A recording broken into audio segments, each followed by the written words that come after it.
Oh, okay. Okay, well, welcome everyone. A little bit of a different session this week. I'm Table Runner Crispy. You can call me Crispy. You can call me whatever you want.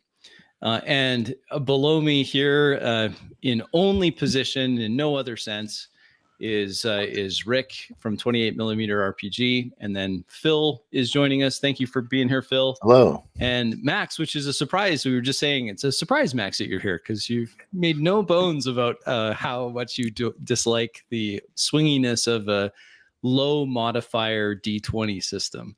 Mm-hmm. And that's, I think, a fair criticism. So what we're going to do today, and this is entirely my fault. So those of you that are watching that are expecting us to play a game and just launch right into it, what's going on here? Well, that's my fault. I had a really busy week last week and didn't have the opportunity to get things ready for our game, our normal scheduled game on Monday nights.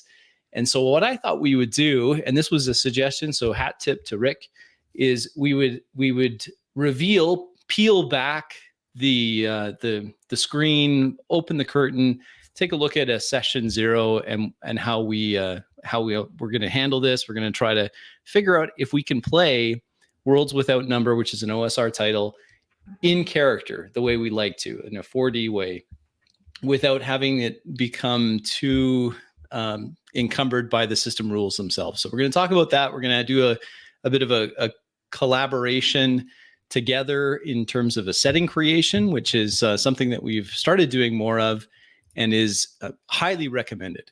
So rather than just read walls of texts, blocks of descriptive exposition to your players, you may want to try this, which is we all get together and decide together, well, what kind of game, what does this world look like? And of course, it's completely within our control to change anything and everything about the world. So that's we're gonna spend most of our time there. But before we even go there, I wanted to show and have a conversation about this. So I'm gonna stop sharing that. I'm gonna share something else. This was something that was okay. Here we go. So this is our table conventions or our social contract for this upcoming game, and I've altered it a little bit. But I thought we would go through it together and share that with viewers to see what it is that what we go through beforehand, so that hopefully we're not surprising anybody.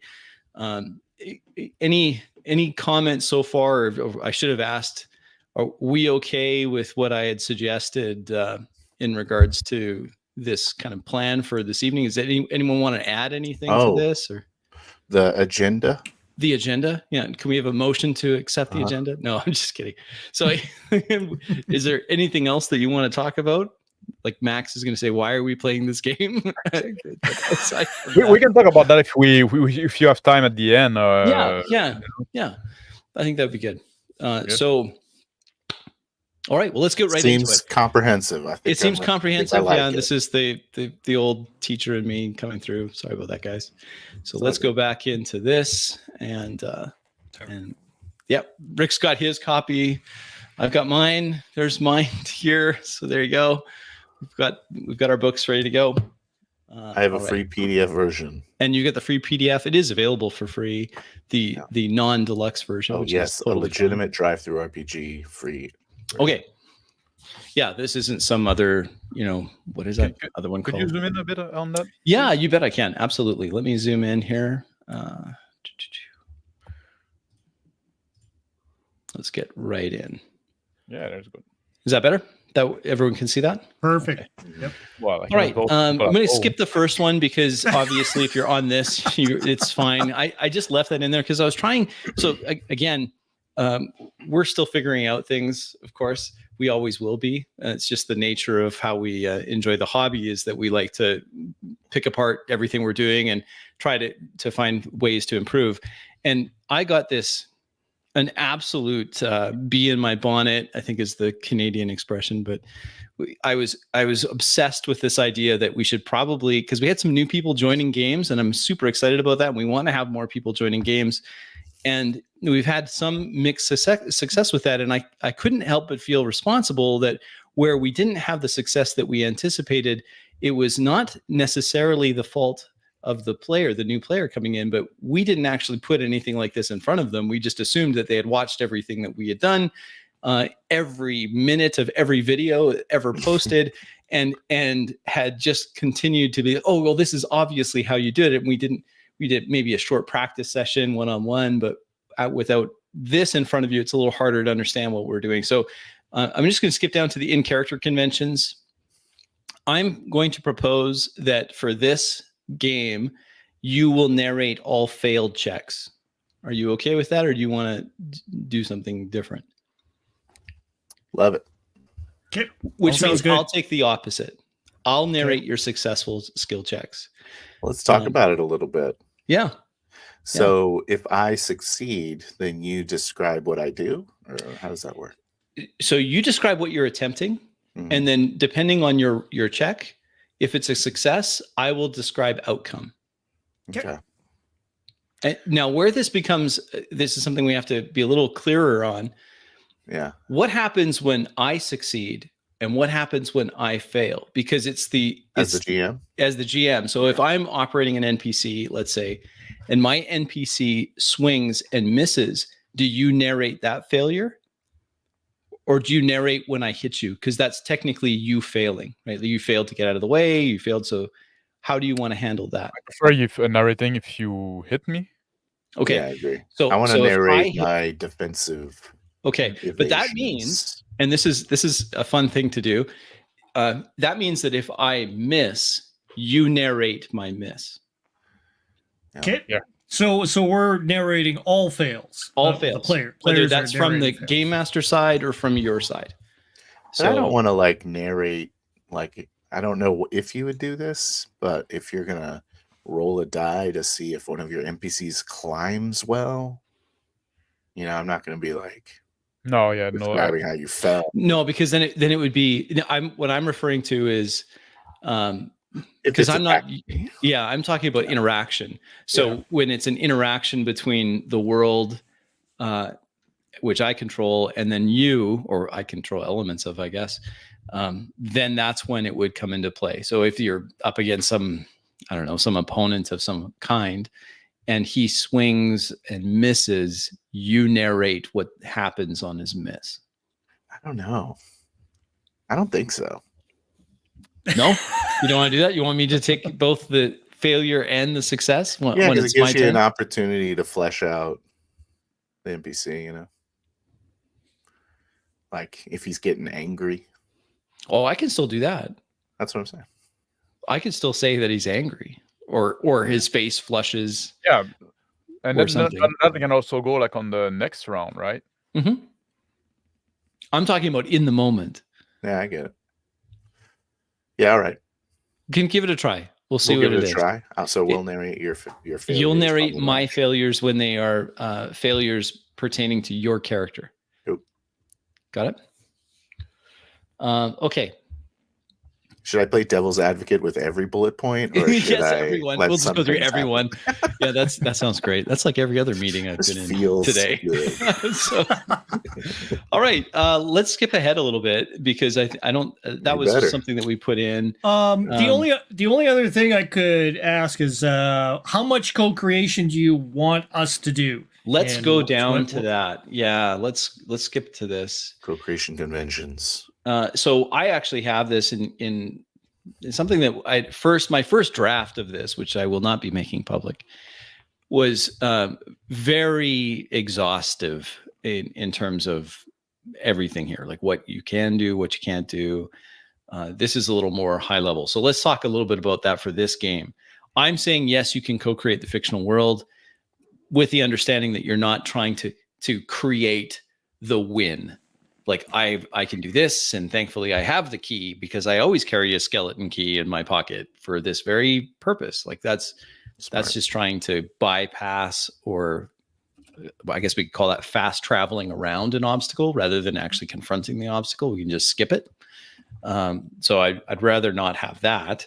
So that's why I put in here, player creations are consistent with setting, tone, and item scarcity. So if it's something that is highly valuable because it's very scarce, it would probably be inappropriate for you to just create it. Well, it's thankfully I have a sky chariot, here just packed in my garage. Like that's too much.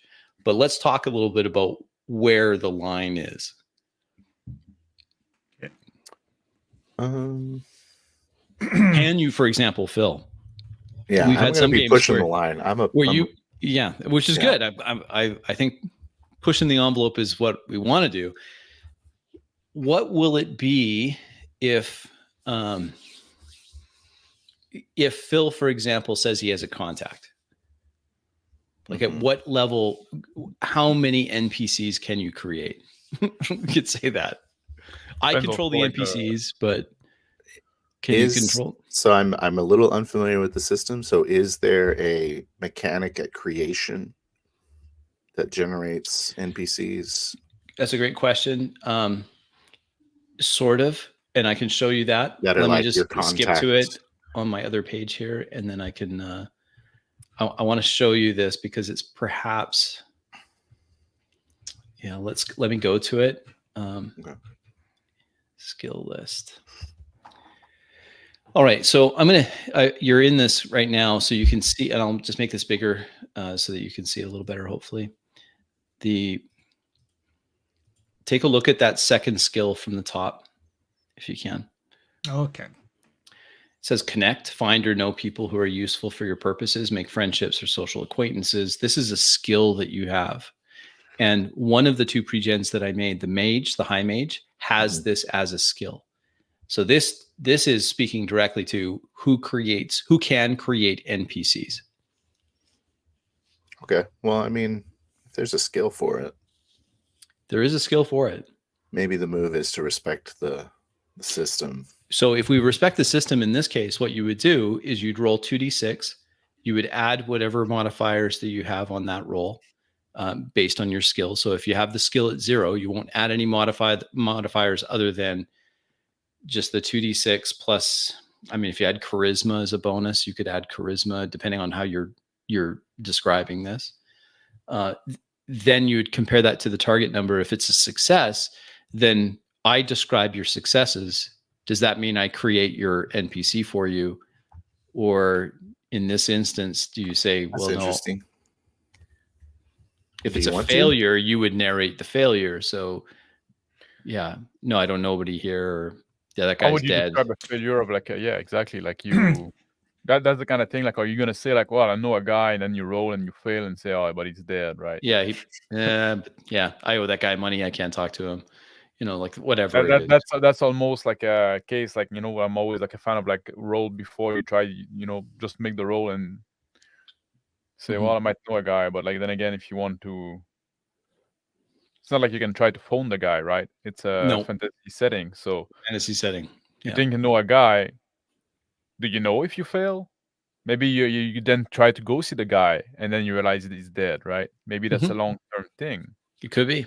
I also feel like a lot of the getting contacts or contacting people, like you said, it's not instant, right? So you send a letter out.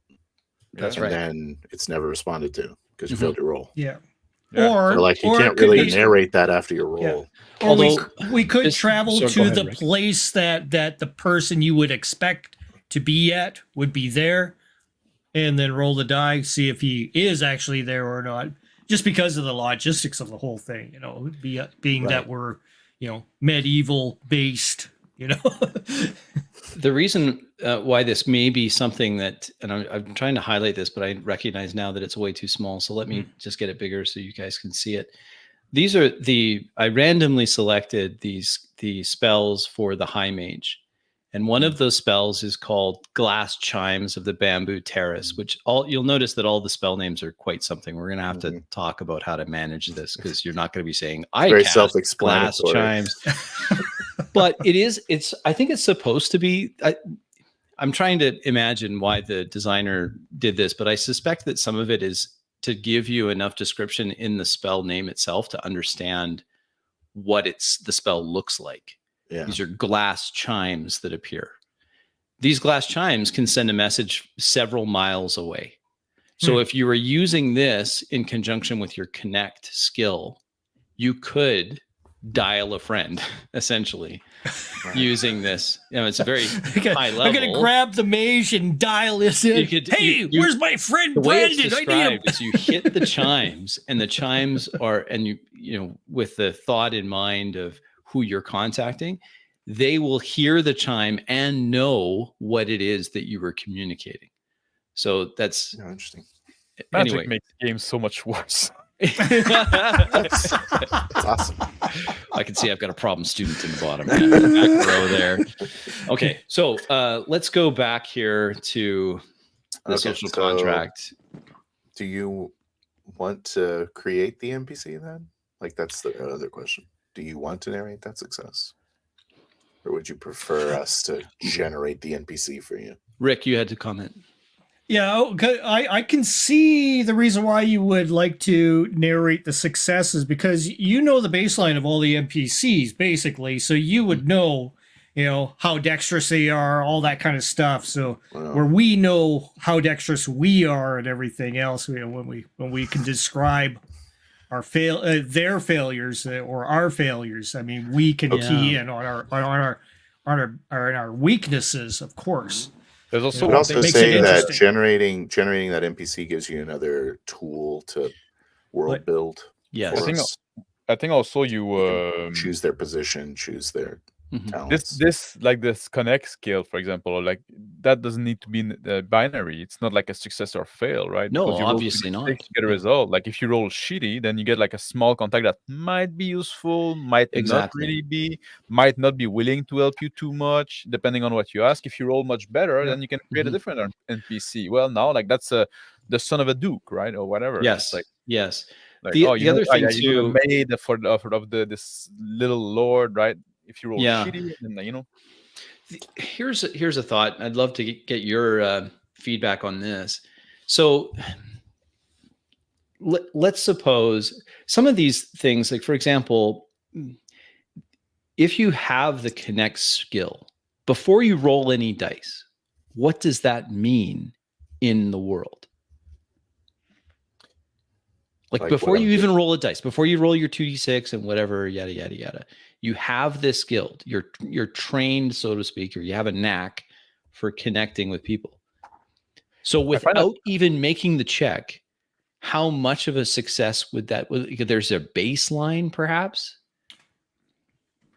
Well, I know that he has put in when you read up on how he utilizes the skills, you see that there are certain kind of situations like I have in Traveler where they have that competency. There's a level of competency that comes with, your level 0. I mean, you're competent. Yes. So a lot of times you don't have to roll if there's no kind of like major pressure. In some situations, like if you're kind of looking at it as a gauge to see how useful this potential contact can be, then of course a roll could help in that would be definite. But so like a minor contact, just using World of Darkness terms. So like something that would be like a minor contact that gives you very surface level information would be something that's like, oh yeah, I know a guy, like I could 4D that potentially, but someone who's much more has higher value knowledge or higher value tool to get somewhere. So here's this I like what you're saying, Phil and Rick too. This is from the book. Later on, it says this gives an example of a skill that's a little more understandable. So if you're a sailor, for example, you don't have to keep rolling to know if you know how to tie a certain knot or, hitch the sail or whatever. That's just common. You know how to do that. Interestingly, look at this example that he gives at the bottom. And this is when to call and when not to call. He actually does use the connect skill as the example of a noble might have to make a connect skill to find shelter with an aristocratic relation if they're currently wanted by the Witch King's Inquisitors. So if there's no time pressure, I guess my question to you guys is, how often do you think we should be rolling skill checks? Because it seems to me when I read these 2 paragraphs of when to call for a skill check, being trained in the skill in many instances is enough to do the typical task. If you're not being chased by the Inquisitors, Phil, and you have a noble background and you have the connect skill, do we need to find shelter? Yeah, you just find shelter. I find like this connect skill is in a weird because if you go back to it, it's almost like says two things, right? One is like, oh, the let's go skill back of to making it. friend and getting favor and stuff like that. So that's something you do like because like, do you want the skill to be like a retcon skill, like, oh, I know a guy, right? And then like you retcon, and then exactly.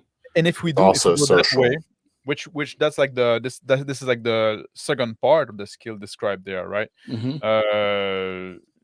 Like finding people you need through convincing, and then even then it's convincing to help, right? So is that something you roll, like if I'm trying to, like I'm actually trying to get somebody to help me, I'm trying to win somebody to my side for some reason, I'm actively doing that, then I roll connect? Or is that something like I know somebody here from then, and then like I roll well, and then you have to tell me who I know, and then we kind of like back create this guy. Yeah, that's kind of weird, right? For me, like, yeah. How do we make it less weird? That does seem weird to me too. Can you scroll down just to look at the rest? Of course. Yeah. I'm just looking for other socials. Social skills. Okay. If we're doing a connect where we have to, go to the place to go ahead and get this connection, or wait until that connection comes to us through the chimes, that does give you enough time to kind of elaborate a little bit more on how that NPC is, tied in with you as well. This is one of those instances where I think it might actually be helpful if you roll your, like, if what I'm trying to get a handle on is when I'm running this game, how often do I call for a skill check? It should not be often, because that's what how swingy it is. When there's pressure. No, for the skill check, it's for the skills check makes sense because they're 2d6.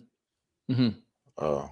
Yeah, the skill check should be pretty just standard. Fighting, that's swingy. Yeah, it's a shame because if the fighting didn't use a d20, then Mr. Max would be like, yeah, this is great. This is good. Exactly. And it was, but that would be Traveler. But yeah, it would be Traveler, because look at, you have here, there's your melee fighting right there. Unarmed is right here. Yeah. And ranged is right here. Yeah.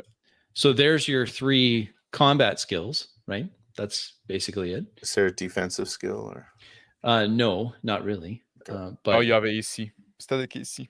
You have a static AC.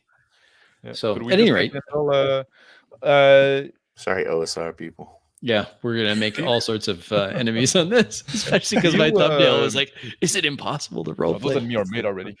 Do you? That's true. That's sales. That ship has sailed. Is there like any other? Because like for me, like the connect, just to finish with that. For me, like, the connect sound like that's just like the skill for like persuade or fast talk. Well, convince is persuade. Convince sounds a lot like arouse and streetwise. Like oh yeah. Connect sounds like carouse and streetwise more. Yeah, convince if you try to tell them something is true. Connect if you try to get them to do something, right? That's right. I think convince tries to get people to do things. I think connect is just more like connect is just a guy. I know a guy.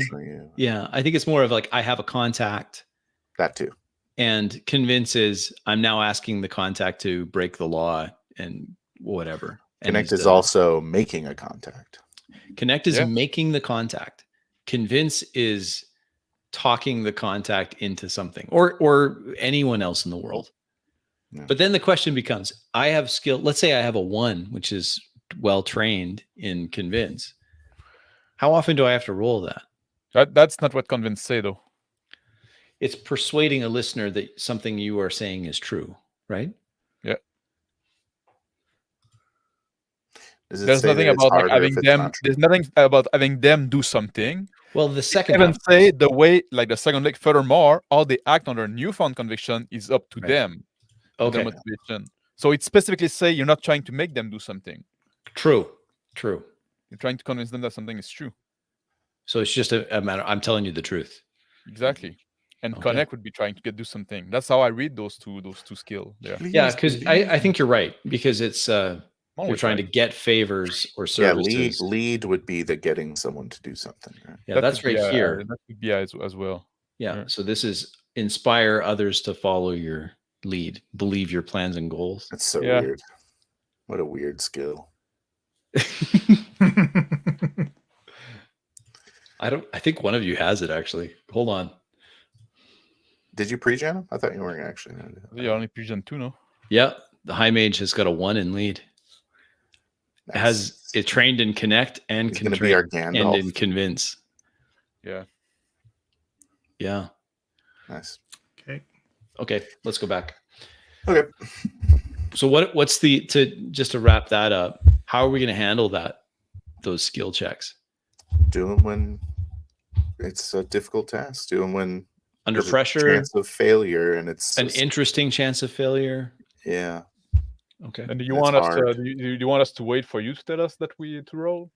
That's a good question. How do you want to handle that? Do you want me to wait for me to say roll connect, or do you want to just roll? Make a roll and we decide what we roll. Example. Or I could just say I'll need a skill check, or we'll definitely do that if you need one. I'll just say roll, and then you decide. Yeah, I could say I'm going to use my convince, and because maybe you're not doing convince. Maybe you're using your perform skill or something. Yeah, and then you also leeway. Yeah, you also decide on you also have your ability scores as well to add to that as well. That's true. So yeah. Oh, it is like Traveler. Yeah, it is that Traveler in that fashion. Yeah. At least I think it is like Traveler. You do add the relevant skill. Like, so for example, stab, you would add your strength. Yeah. Shoot, you add your dexterity as well as your skill. Well, I'm definitely leaning more towards you just set a difficulty. Okay. And then it's up to the player to narrate correctly to mirror the skill that they're choosing to use. Do you want me to at least the skill got like action in name, so that's a little make it a little easier. So do you want to know difficulties before you roll? I don't mind, but you would have to tell us a way to if we fail, or succeed. If you want to take us like the description, right? Okay. I think it's quicker to know before the roll. Okay. It's less like abrasive if you go. Well, that's what Rick, you've done that mostly. Like you've just said, you've posted. Yeah, having the UI is no DC in advance. Seems okay. I'm just making some notes here so I don't forget them. All right, let's go back. I think, are we wrapped up on this? Not really. Let's not really continue. Didn't really talk about co-creation at all. Not really. Other than you can't win with it. Yeah, we're not looking for win conditions. Mm-hmm. So we're just to fill in like in the spots where we would be asking if there is a this here or there is a that here.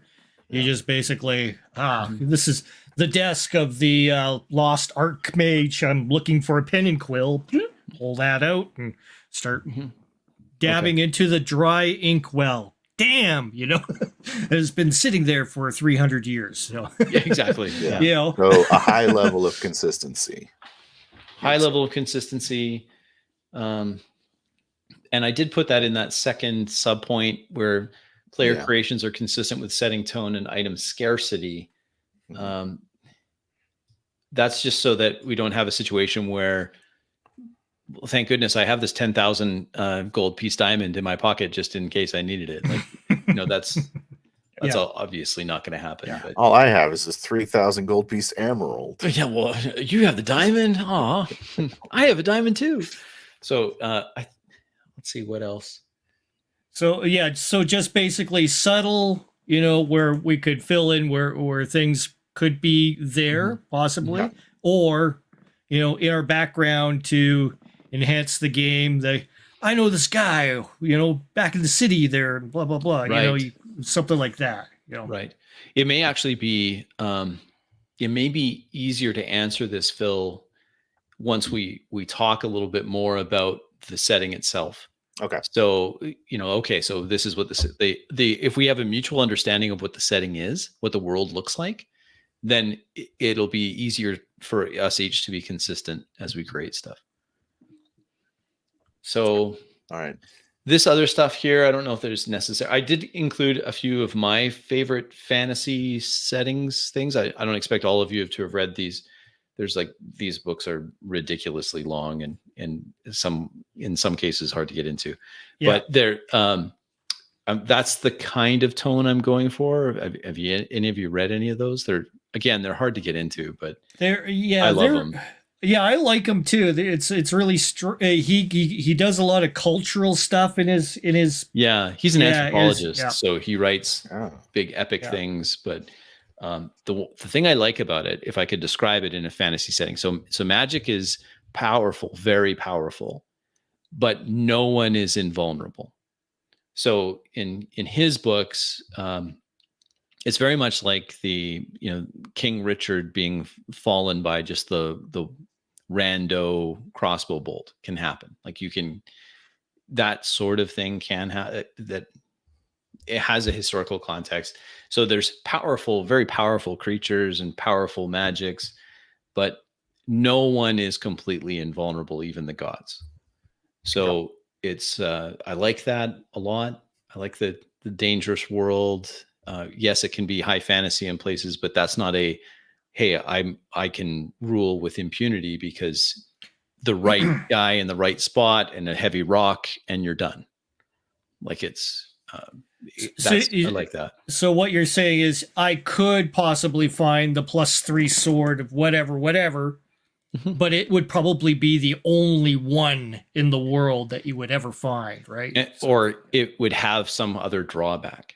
Yeah. So it is he has all sorts of powerful swords, but the swords bear a significant cost to the wielder. In every case, there's some drawback. So if you were to say, well, I have this magic sword, it's a +1 sword or plus whatever sword, what it does this really good, but there's some kind of drawback to it. So maybe it influences your personality, or it causes you to fly into fits of rage, or you're suddenly terrified of losing your wealth, or something. There's usually something that's damaging to your soul, whatever it may be. Okay. So I like that. I like if there's where typically there is magic, damaging to your soul. Yeah. Yeah. Usually. What are you talking about? So what that's soul. Yeah, he's a ginger. Drinking, right? Oh, you're heavy drinking. And then I just like I feel at a disadvantage right now. Let's talk a little bit about going to level 5. The level 5, the reason why I thought it would be more interesting to start at level 5 than level 1 is that at level 5, hopefully you're not just going to die to the very first thing that you come across. In level 1, you run away from everything pretty much, and the high mage can do one thing a day. And basically. And so I thought that's perhaps not as interesting as having a few more tools in your toolkit that you can use. What if we add like a uneven party? Not all the same level. Yeah, we could. That's entirely possible. Let me show you something about these characters here. This is probably a good time to just transition to show you some of these. This is the mage that I rolled up. So the mage is not made of paper. Mage actually did get a bonus in con. I rolled in order. And the way I rolled these is after doing a bit of research as to those that are playing this game. I did 4d6 drop lowest. So they are more high powered.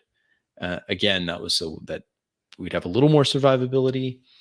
And then there is a mechanic when you roll your stats, you can replace 1 with a 14.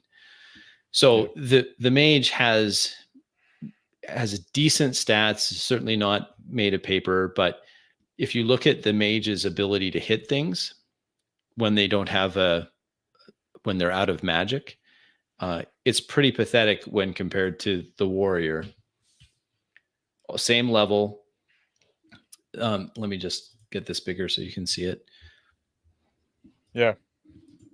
So at level 5, the warrior is hitting on a +9 or a +8. It depends a little bit. on what he's doing. But the other thing too is that the warrior will, on a miss, will do 8 hit points of damage. Wow. And he treats all enemies as if they have AC 10. So even if they're wearing, high AC, whatever, doesn't matter.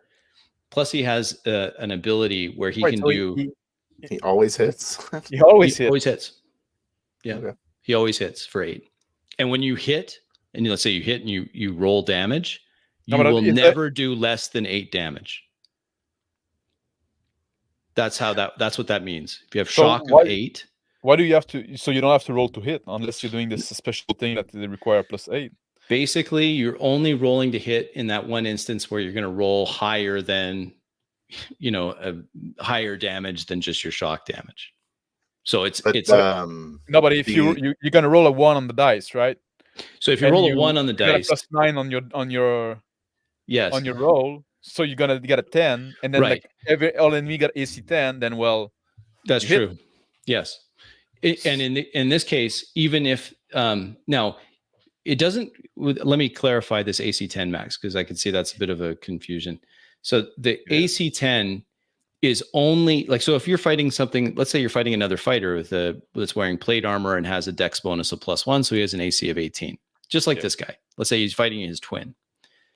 If he rolls less than an 18, then he technically misses, but he'll still do 8 points of damage. Okay, so the AC 10 is only for the shock. It's only for the shock, because other so for example, I'm going to switch over to the wizard, because the wizard has a dagger, and the dagger does shock damage on AC 15.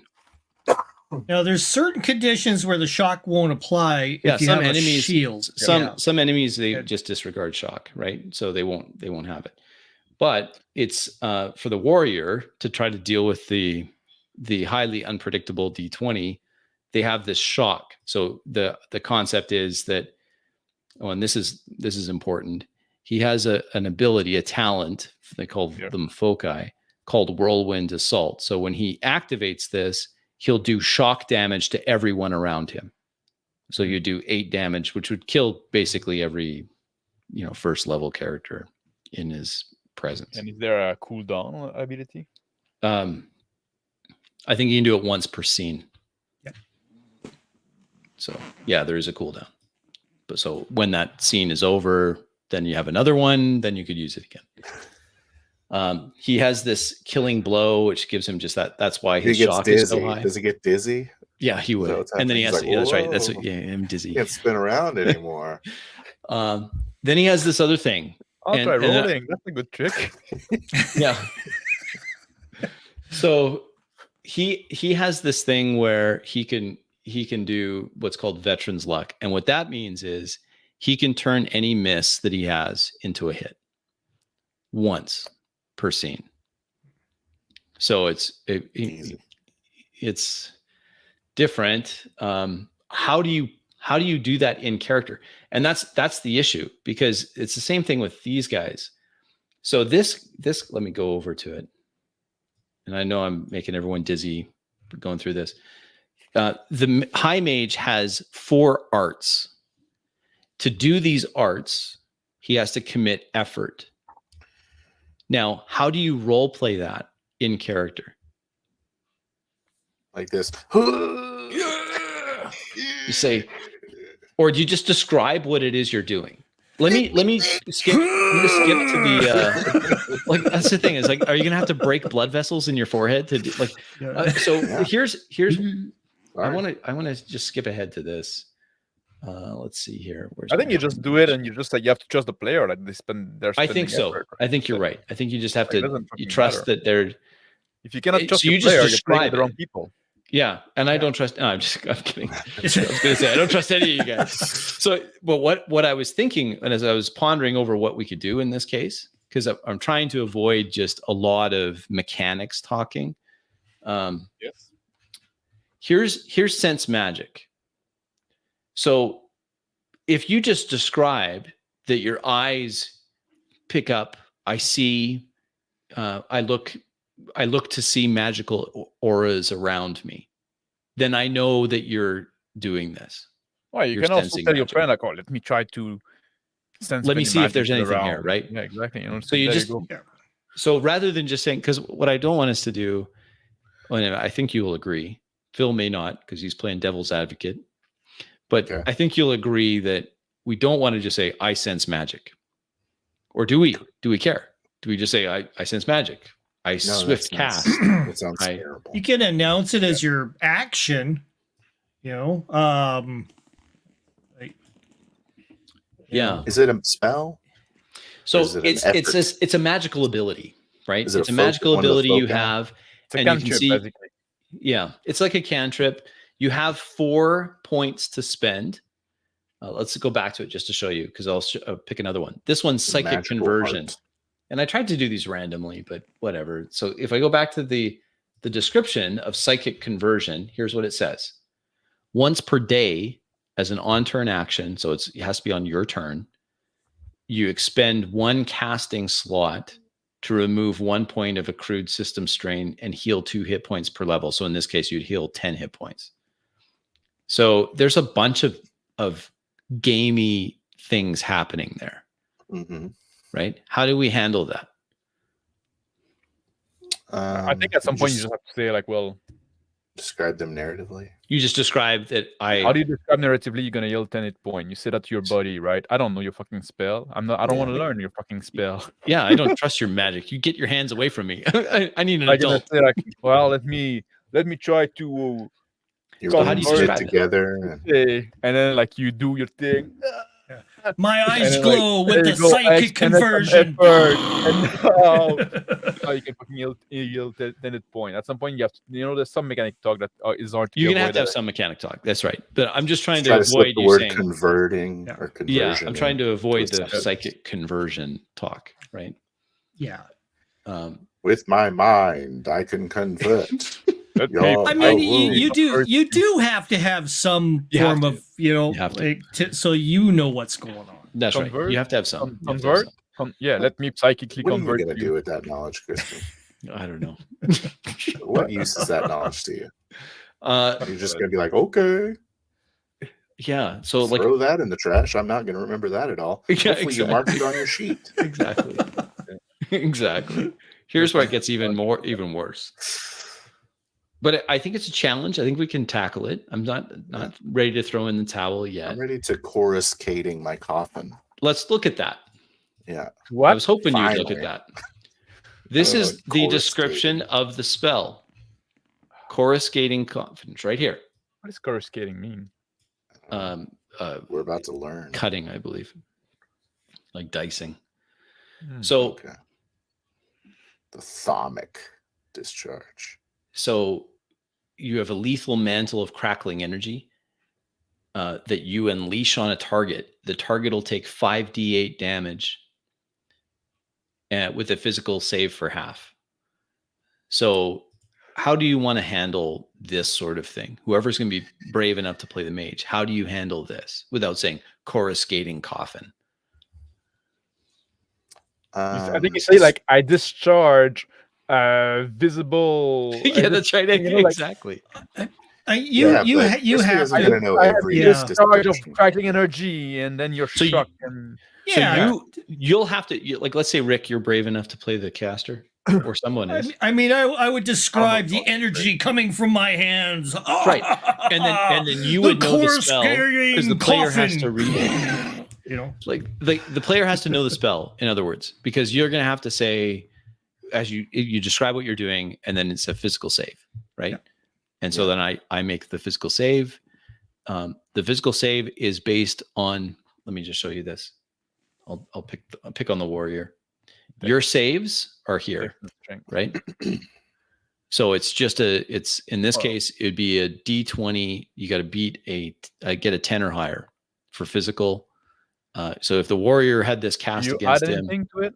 Or it's already baked in because Okay. it's 16 minus your level, so level 5, Yeah. minus your strength or con modifier. And he has a con modifier. Ooh, roll over. he'd actually be lower than that. He'd be 9. I see a mistake because his strength modifier is a +2. and that's because he took a focus that allowed that to be higher than what it should be. And you put It's the not a plus mistake on the page. Okay, so back to this. Would the person playing the mage be able to remember all of these things? Now, here's the thing to remember. This is the what is this called? That's being a mage, man. If you're brave enough to be a mage, you only can prepare. Shouldn't be used lightly. You have six of those prepared per day, but you only can cast 3 of them.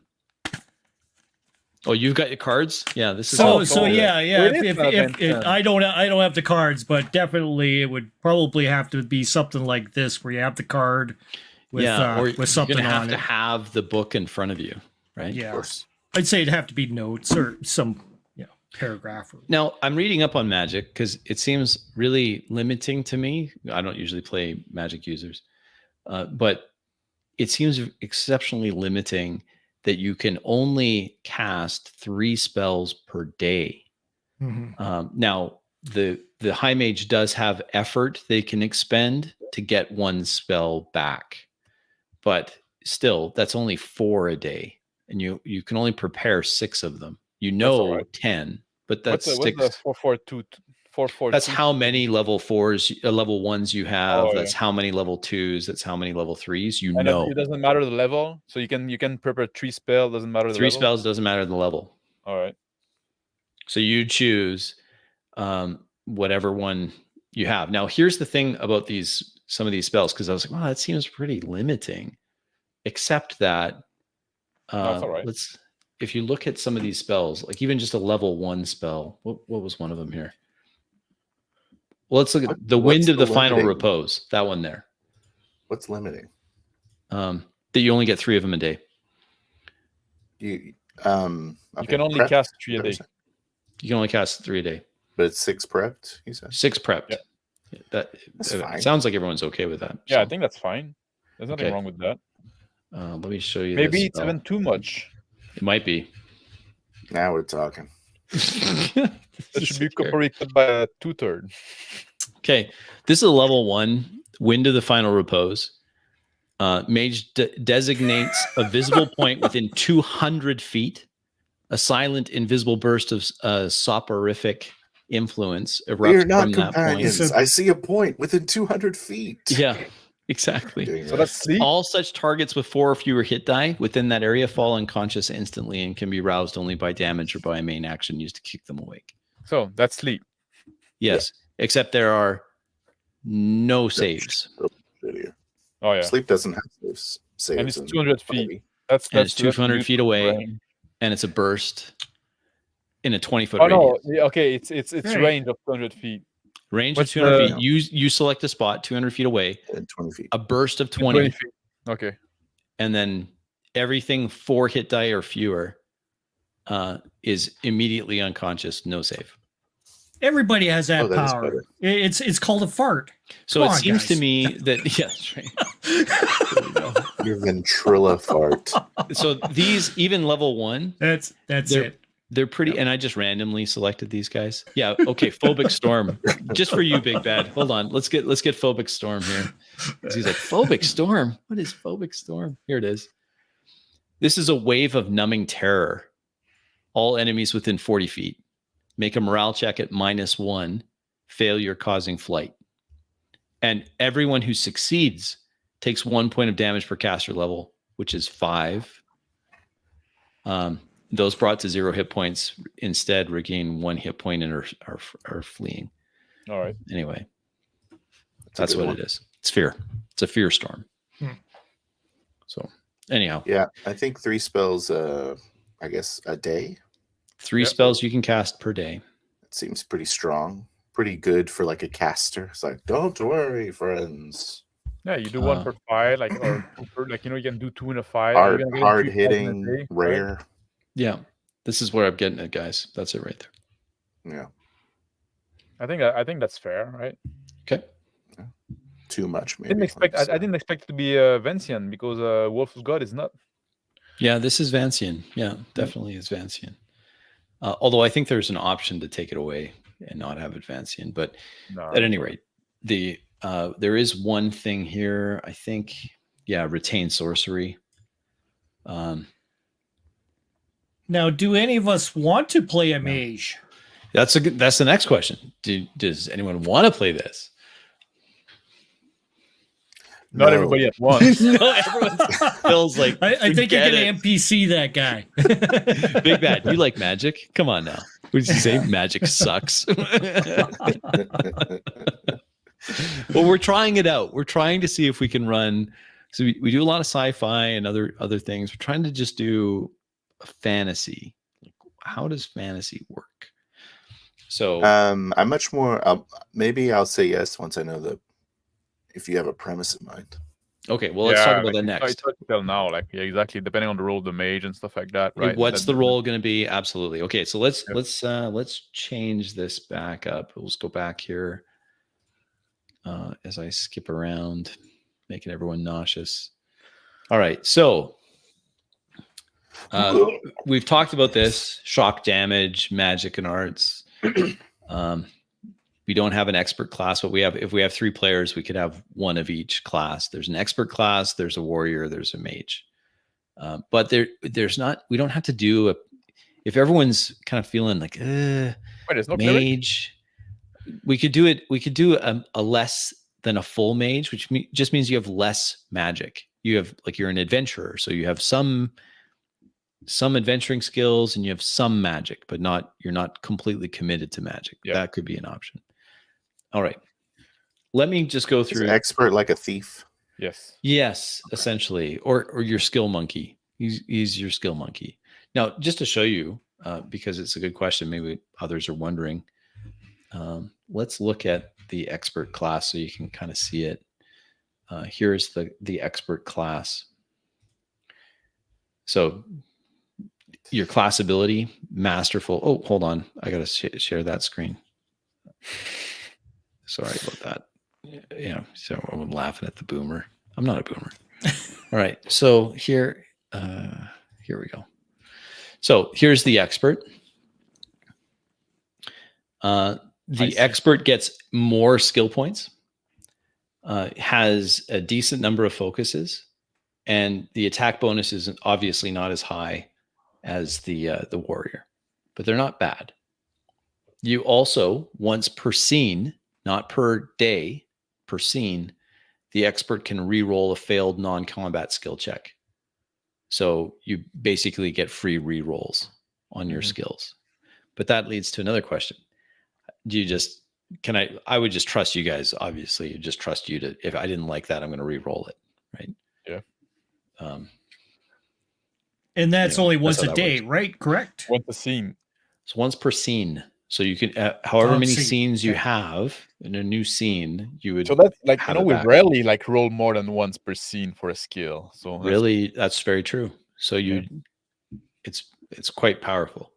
Yes. That's this class ability, masterful expertise. Yeah. And the other class ability is whenever you advance a character level, keep in mind, if we started at level 5, you'd gain an extra skill point. So you'd have an extra 4 skill points. And normal advancement is 3 skill points per level. But keep in mind, if you want to go from level 0 to level 1, that counts 2. That's 2 skill points to go from 0 to 1. To go from 1 to 2 is 3 skill points. Yes.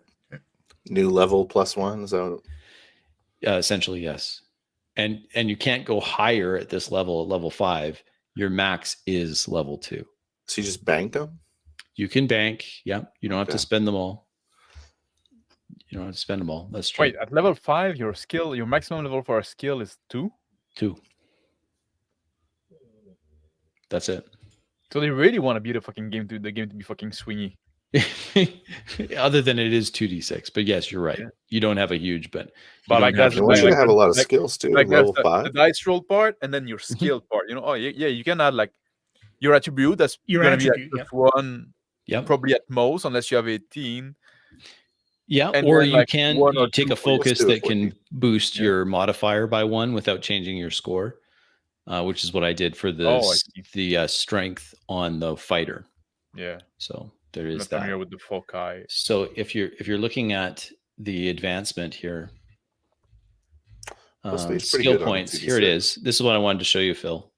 So here's the table that I'm referring to. Oh, so if you're level 0. If your skill level 0, it just means you're trained. You don't have a penalty on it. Of course. Otherwise, you have a -1. Yes, that's right here. Level. Where is it here? Where is it? If you're not trained, it's -1 or -2. I'll have to look at that. It's just second paragraph above that. I think yes. Gain to gain level level 1. Oh yeah. It doesn't. That's not actually a minus. That's an unfortunate decision when they created the typecast for this. Okay. It's no. When I was reading that, I'm like, what? A -1? But it's not a minus. Yeah, it's a dash. It's a dash. It's an unfortunate dash, but it is a dash. So you can see here at level 5, your maximum skill is 2. Right? Because you have to be level 6 to get to a 3. And that would cost 4 skill points to get to a 3. Okay. All right. Where were we? Oh yeah, let's skip over there. We don't have to do. Let's go back out of there. Okay. Feels like you're gonna have quite a few skills. Yeah, they're a decent number. Yeah. If you let me just go back to this. This is the warrior, right? Mm-hmm. The warrior has the following for skills. Come on. Oh, you stupid thing. Why won't you go there? Because I'm in the wrong spot. Okay.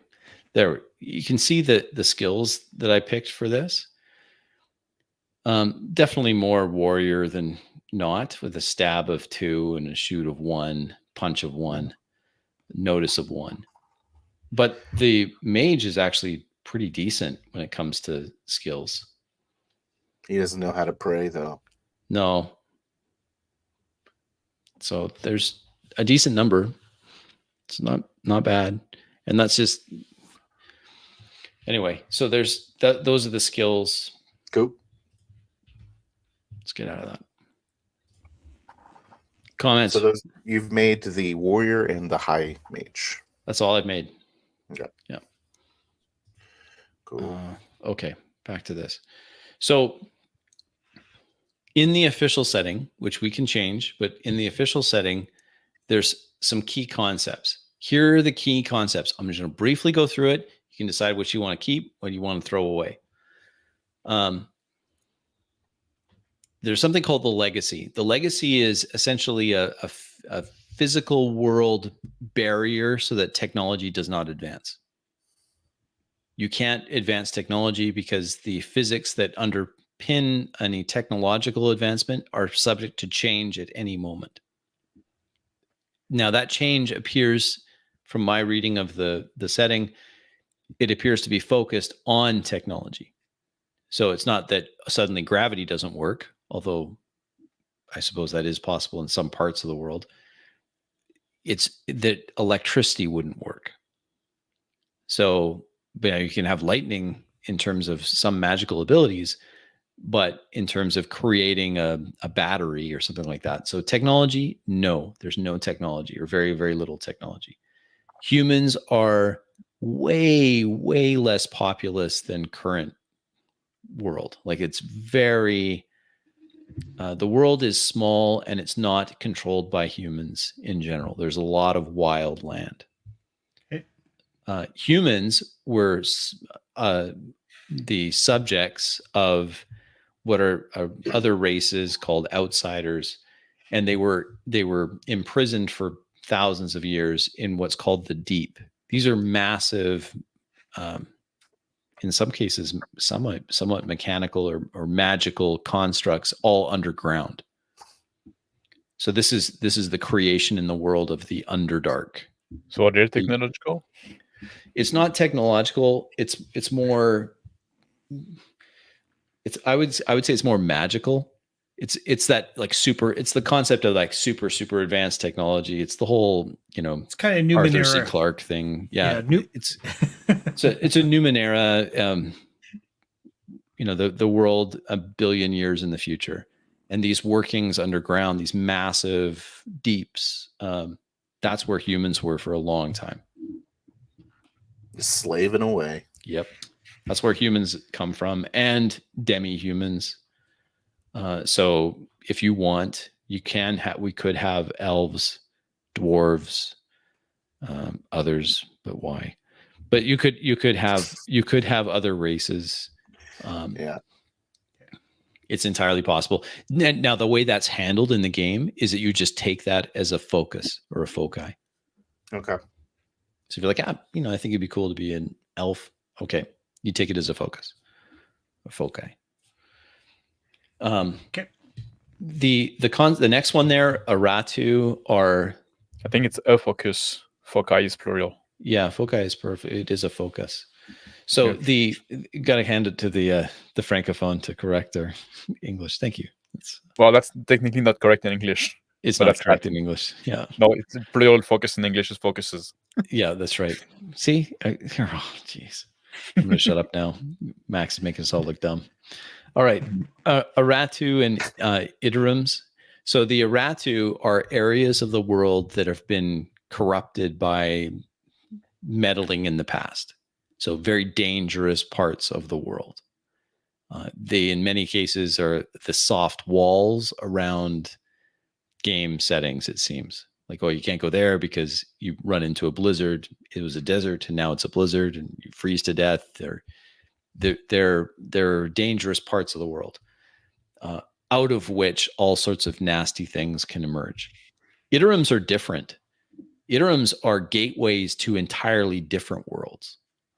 Now, those worlds could be as small as a room. They could be as big as the world that you're on now. In fact, it's somewhat interesting.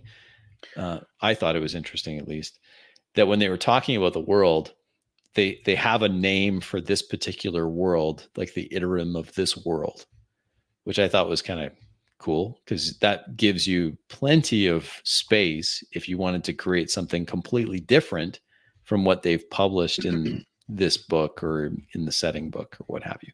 You could enter into an Iterum that goes somewhere completely different. So you could create like countless world. Yes, you could. Like yes, world without numbers. Exactly. Exactly. So wait a second. Yeah, wait, hold on. This one's called the current Iterum is called what is it called here? The Iterum of 108 Triumphant Void. That's the current, not that anyone cares, but that's what they called this particular Iterum. They should probably workshop that one. Yeah, they probably should. Like, why? That's how I call my current emotional state as well. Yes, the Iterum of 108 Triumphant Void. Yeah. So, okay, then the other thing I just wanted to mention is this concept of blighted. It's a corruption, as I understand it. So you'll have some, like their orc derivative here is a blighted race. Like they've been touched with some kind of madness, like a mad desire to do something. Interestingly, in this setting, dwarves have that, where they are driven to accomplish a plan. Like they have a plan. They're absolutely committed to whatever that grand plan is. So they have like a hive mind or something? Not so much a hive mind as it's individual good plan. Like they're just driven. Like they've got this. Okay. So it's not like a racial plan. It's like the individual. No. It's not like that. It's just like they may have a clan may decide that they're going to build a dam somewhere, and so everyone in the clan is like, we're going to do this. Like they're driven to get that done. They're going to build this thing. So they're much more focused on that, whatever it is. So the idea is that there'll be some creatures that are blighted creatures. They're creatures that have been twisted by the Aratu or what have you, or outsiders, or that's how they describe the emergence of evil in the world. Yeah. Anyway, so that's the official, but we don't have to do that. When we're talking about a fantasy setting, So because it's a question that's coming up in the chat. Do you want me just to show you what that looks like the demi-humans and all of that?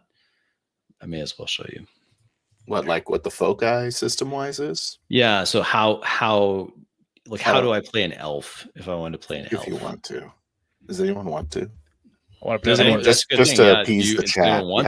You have to appease the chat. Yeah, I guess so.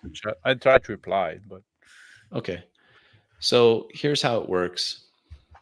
I'll just show you. Max really wants you to tell him about your elves. Tell me about your elves. That's a meme, isn't it? It's a trope. Yeah. I'm trying to make it a thing. Okay. But it's an actual trope. Like my elves are different, right? Just like in TV tropes, you can find that. Oh, that's true. About your elves, yeah. Okay, so let's talk about elves. So here's last. Let's talk about orc. Oh, you want to do orcs instead? Hold on. Yeah. Do I have orcs? Yeah. I think That's I do. not what I'm interested in. I'm interested in elves. Okay, well, we'll start with you. Elves? Okay. You want to play in elves? Not an orc. All right, here it is. So elves are if you cool. look at it, they give you some talk about elven physiology and this sort of thing. And then you have this origin focus. So you can choose this. Let's say you're a warrior and you wanted to be an elf. You would use one of your focus pick, your foci pick, to select origin focus elf. And you'll notice there's 2 levels. So if on level 1, you get to pick any skill. Like this is what happens. And what that means is the first time you pick that focus. So if you pick that same focus again, then you'll get level 2. And at first you start with 2 foci, right? Yep. So you could elf twice. You could if you wanted to. Very elfish. You could be the elfiest elf. No, I don't think you can. And the reason why is because if you look at it in Warrior or any of the others, let me just go back to that real quick, just so you can tell. Sorry, Phil. What? So if you look at Warrior, yeah, and we look at the focus, it says one of any. So you could pick elf, or you could pick dwarf. Oh, so you have to pick one. But then you have to pick one that's a warrior focus. Yeah. Okay. And all of the classes are like that. So you have to learn your second focus to become one any, like this healer. one. This is the high mage. You just get one focus, but you're giving up your feat choice. Mm-hmm. Yep, that's how demi-humans are handled. They're not called feet. They're called. I'm putting it in terms for the people. Stop it. It's a man of the people. Different. All right, let's look at. Someone wants to be the dwarfiest dwarf. Let's see. Wasn't some game designer going to be like, yeah, we want the dwarfiest dwarf? Yes. What is that? Well, call him a game designer, but okay, some dude. It was the other Crawford, not Kevin. The other Crawford, yeah. Oh, right. The dwarfiest elf and our dwarf, the dwarfiest dwarf, and everybody but then they fucking do Tasha, whatever. I'm not gonna go on this. Oh, right. Oh, yeah, that's a 5th edition thing. Yeah, this is not 5th edition. Big Bad. It's like 5th edition with extra steps. I don't know. Maybe it is. Why is it not though? It's not really. Okay, so here's the same thing, but for a dwarf. You pick this origin focus the first time, you get this. It mentions this great plan that they have, that their homeland will have some great public work that they're all working on. And dwarves eat as much. You don't eat as much. No. That's weird. Yeah. And you have an innate resistance to magic. Yeah. So, and then the second time you pick it, then you get something else, right? Just gets dwarfier. So that's how that works. A little bit extra. Just extra. You get the extra dwarf. And I'm not sure what other demi-humans. I think there were a bunch of others, but I can't remember what they were. Orc. Better look at the orcs, otherwise Max is Halfman. They're not really orcs, but this is what they are, blighted. Right? They're called the Anak. Anakim. Anakim, that'd be the plural of Anak. Anakim, I am plural. And they so hate sand. If you pick this, then you gain stab and punch. They hate sand? Yeah, because it's coarse and it gets everywhere. So just like everyone else? The Anakim, they hate sand. Yeah, no, I heard you. But why? You didn't get the joke? I don't. It's a Star Wars first episode reference. Oh, Yeah. Anakin. Gotcha. Or man. second Okay. episode, Now whatever. Yeah, I I was pieced it slow on the together uptake now. on that. Thank you. I was real slow on the uptake. So this is again, you can. There's an anak. orc. Yeah. So Right. basically an orc, right? Yeah. And you could, if you wanted to pick one, then you would pick this focus, and you'd get this. And you could say it messes with your dexterity and your charisma. Anyway, I thought you were That's pointing worse. out a disturbing lack of desert goblins. oh yes, you wanted goblins. Sorry about that, buddy. Desert goblin. So that It's a would be bummer. a lesser Anak? Anak? Probably, yeah. A goblin would be a lesser Boom, anak. easy. Yeah. There Easy. you go. Done. Stab, sneak. So all anak party. That's what I'm hearing. All annex. You could be well. Okay, let's talk. In the time we have left. I hope I haven't wasted your time. I probably have. No, we're wasting yours. Let's go back here because I want to make some notes for myself so that I can stay on top of this. What do you guys want for a setting? Like if we're gonna play a fantasy setting, let's. There's only a couple criteria that I have. The only criteria I have is that I'd like us to try a fantasy game with magic included. Like, Yeah. So that's it. Like we've gone over the magic and all of that. It has some shortcomings, obviously, but I'd like to try it. I want to try magic in the setting. Can we do that? All right. So what does the world look like? Phil, just because you're first. What do we want to do? What do you want to do? Okay, let's start with that. What's the role of magic? Is magic common? Okay. Like you want to, okay, there's magic. Is it common? Is it frowned upon? Is it rare? Is it like, does everybody knows magic exists, or most people don't know magic exists?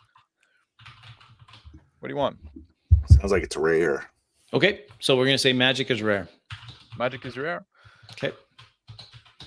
Some people don't believe in it. Some people do. It's kind of like up in the air. The question is, are wizards? What is the role in the society? Okay, so so like a high mage, then what would be a high mage? Are they like outside of time, like doing crazy Gandalf shit all the time? Well, or they're just seen like wise men. Okay. Because they cannot cast that many spells, so I guess they're not gonna sling spell all the time, and the spell they can cast are pretty potent. So it's probably gonna be something that we're gonna use when the situation is dire, but we're not gonna try to, like Gandalf. Like Gandalf was a powerful mage, but didn't use magic all the time for some reason. Yeah, and there's like 5 of them. Yeah. Yeah, and they're in. Is that what we want? Maybe more than 5, but like how many? Like we don't know. We don't know how many. I mean, magic's pretty strong. Like you could go your whole life without seeing one. Okay. Yeah, most people see their whole life without seeing one, and most people, and even most people that will see a mage, will never see a mage cast a spell. Yeah. Okay, they're just there for control, and you think, like, you heard they can do that shit, but it's kind of fearful. Okay. Yeah. Am I like playing the magic too much down? Like, you say you want magic, now I'm all like trying to like. Well, didn't we just make it sound awesome? It sounds awesome to me, but you're it's still going to be there. Like, so it's rare. So the person whoever it is that draws the short straw and gets to play the mage, they'll have to role play their character, or their role play should be informed by the fact that most people are going to never even suspect that you are as powerful as you are. I'll do the mage. Yeah. You want to play it? No, wait. Thank If I play God. the mage, no spell is going to be cast. That's right. Even So better. no, you can't. Max is not allowed to play the mage because we all know he's going to just never cast anything. Okay. All right. So that's clear on magic. Okay, so magic's rare. Some don't believe in it. Many will never see it. So the only reason you wanted to have a mage was because you wanted magic in the game? You didn't have some sort of premise in mind that you wanted to lean into? I just wanted us to try a fantasy game. Like a traditional D&D 5th edition kind of game. So Sorta. if the mages are like this, Mhm. then they've probably Have got some power? something in mind. Oh, you think they have like an ulterior motive? Okay, so there's some kind of Well, I Or don't know like the about card mage, ulterior like when you motive, get serious, just a like they pull the motive. string from the behind. Like every fucking noble court got a mage serving them, but and they all think like, oh, That this is feels my like mage, more my than what we're advisor, can saying. be useful. But in the background, they all like contrive to get like, or convince. What's the word I'm looking for?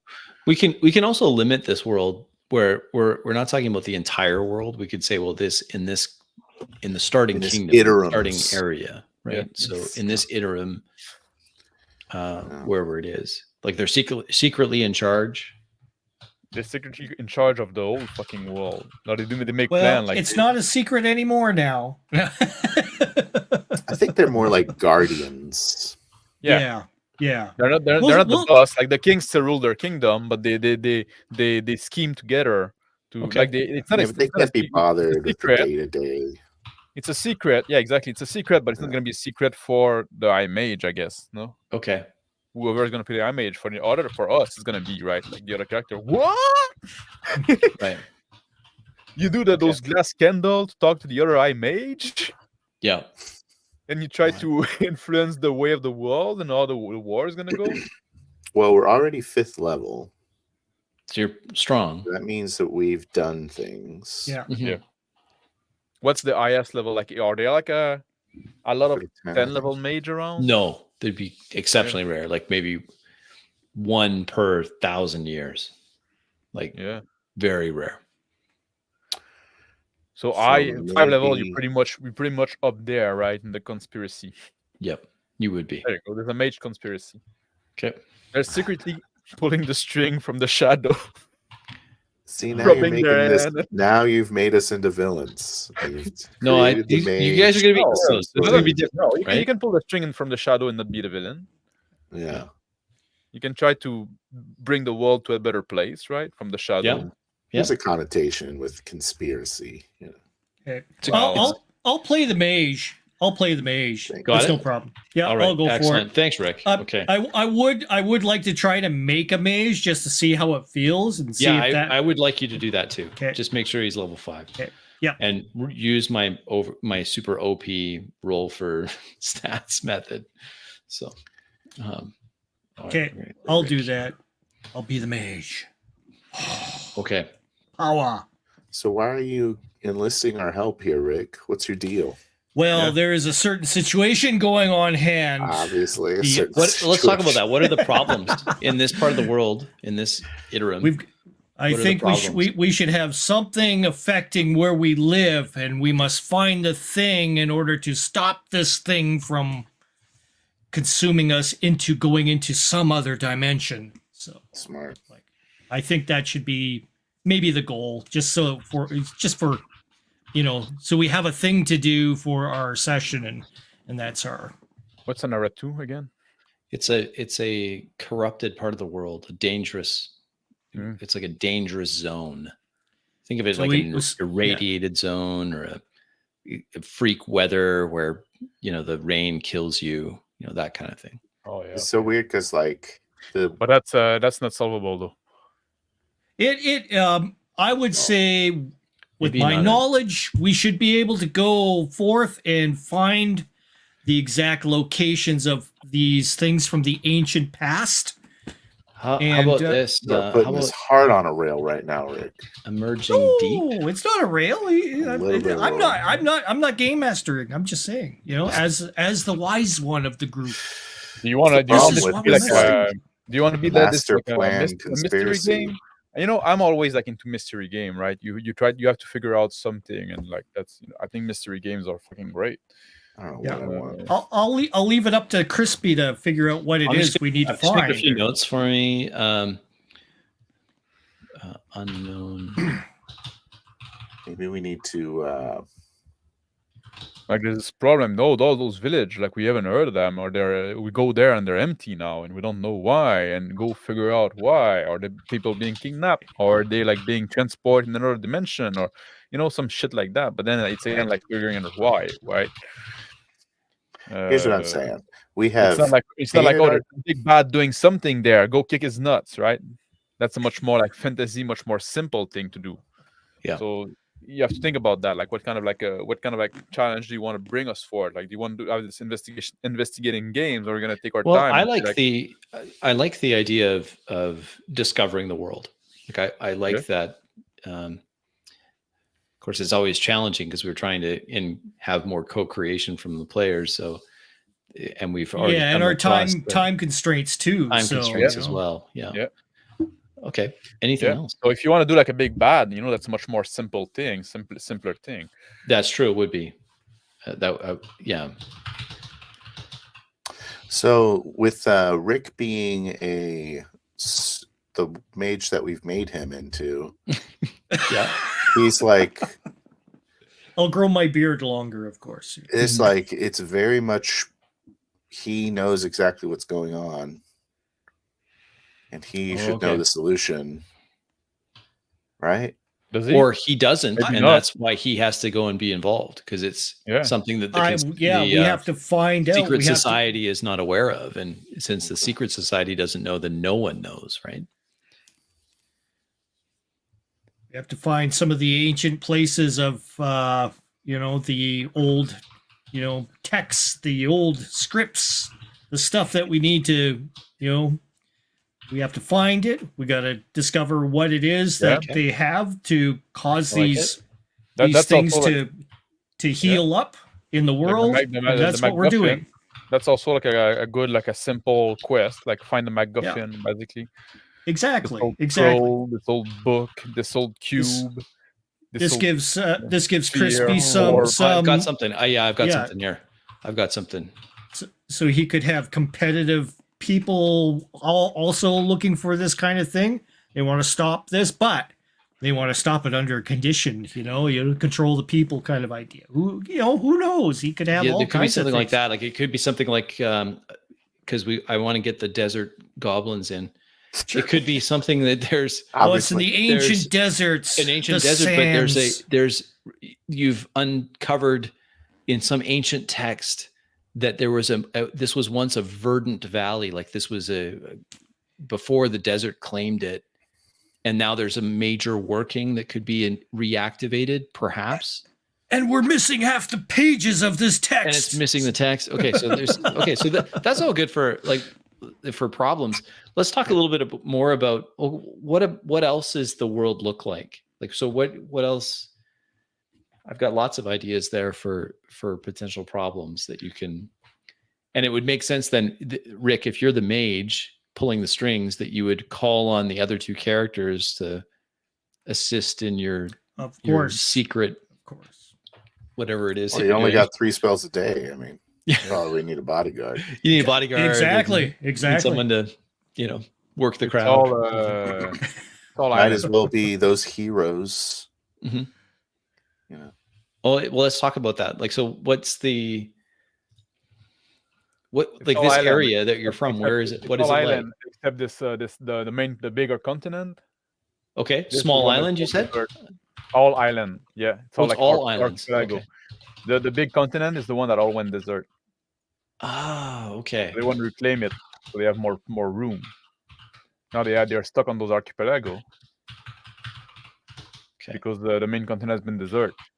Or desertified. I thought we were gonna have like a bordering. I don't know. I'm just saying that. Era 2. I don't know how to spell that. It's like pushing on. Well, maybe this main continent is the desert, which we're gonna we gotta circumvent this like this main continent now is uninhabitable because it's all desertic. How are the islands like what's the population? What's the demographics of the islands? I mean, I don't want to be getting on boats. I don't want to do boats. You don't want to do boats? Okay. I want to do boats, but did you want to do boats? We could we don't have to do boats because we could do I wanted to be a sailor. We can do sailing.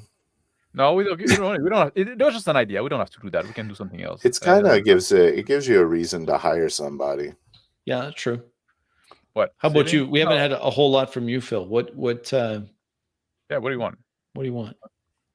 Sky's the limit. I'm still kind of struggling with what exactly we have written down here. I don't actually understand it very much. But because it sounded like we were going to have an Eritu that was like pushing on the world, and we're trying to prevent it from. Yeah, that was one of the things I was thinking of. Yeah, I think that's cool. Is the desert advancing, or is the desert like stable and we want to push it back, right? But then, like, the mages kind of don't know what's happening there. So there's some sort of interference being caused at the border of this Eritu. And then it's being caused by some element that's in there. Potentially a corrupted mage. Okay. Starting that has acquired dominion over this Eritu. Maybe it was an old spell or an old...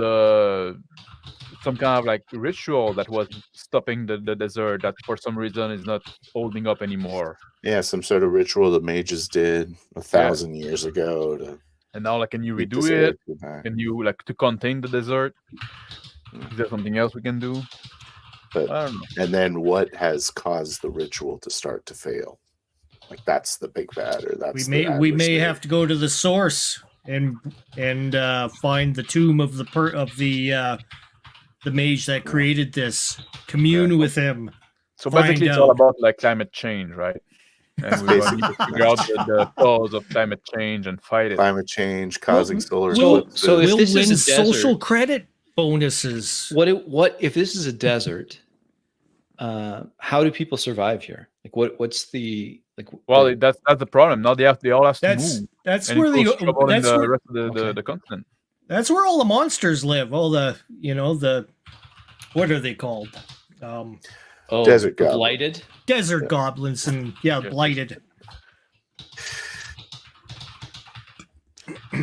But because the desert is advancing now, the people living on the border, they all have to leave, and now it creates all like this. Well, that's a problem with islands. You can't go anywhere. We're not on island anymore. I think we're gonna say. Yeah, because there was split opinion on sailing. Okay. Yeah. Sorry, I feel like I've done a lot of ships. I don't want to do ships. We did a lot of ships. I like the idea of the expanding desert because that's it seems to me like that's something a high mage or someone that's seeing the bigger picture would be involved in.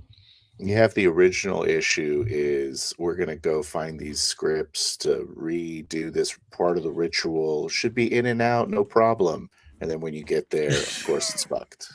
Yeah. Everything is way worse than you thought. Yeah. Okay.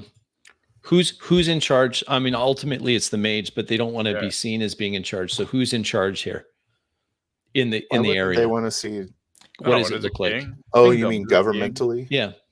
There's king, there's baron, there's a dude, there's king.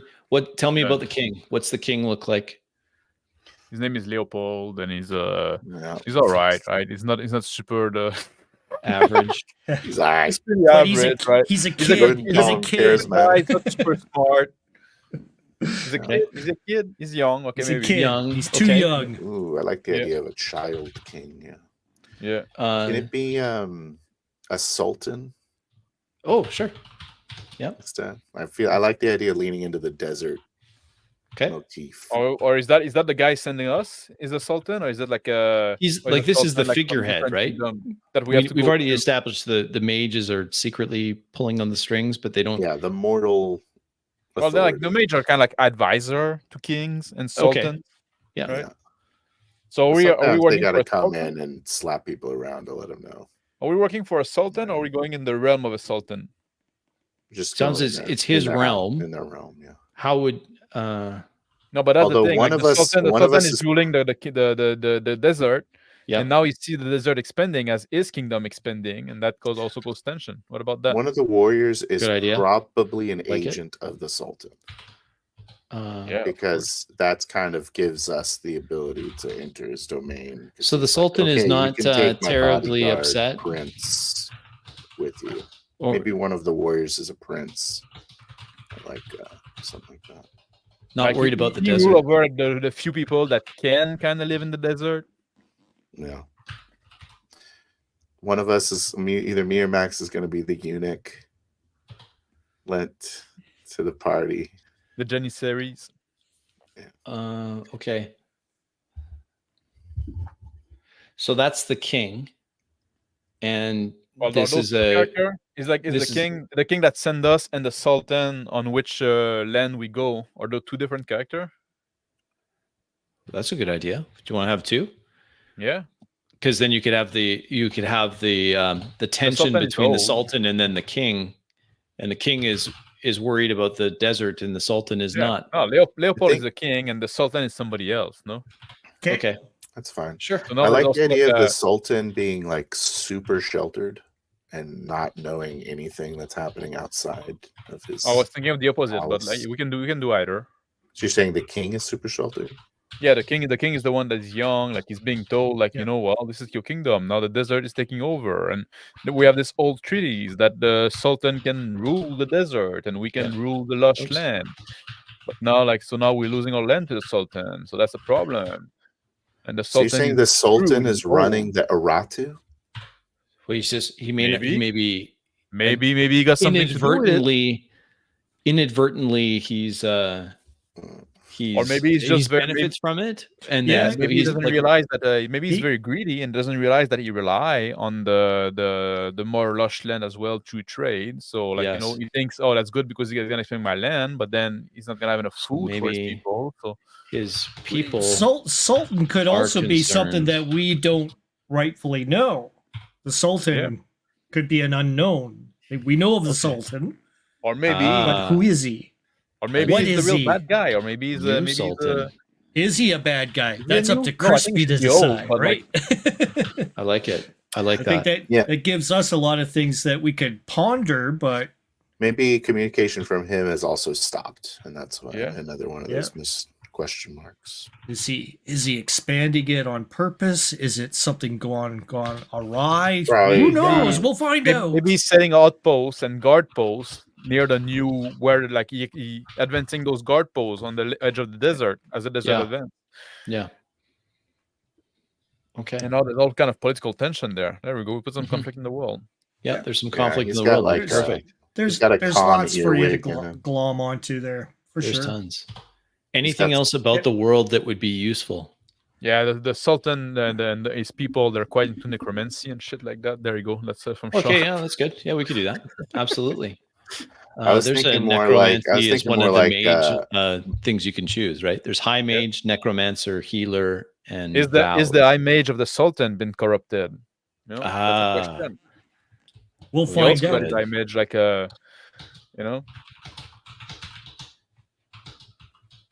I like the idea of having like these maybe bugs, like bug high people?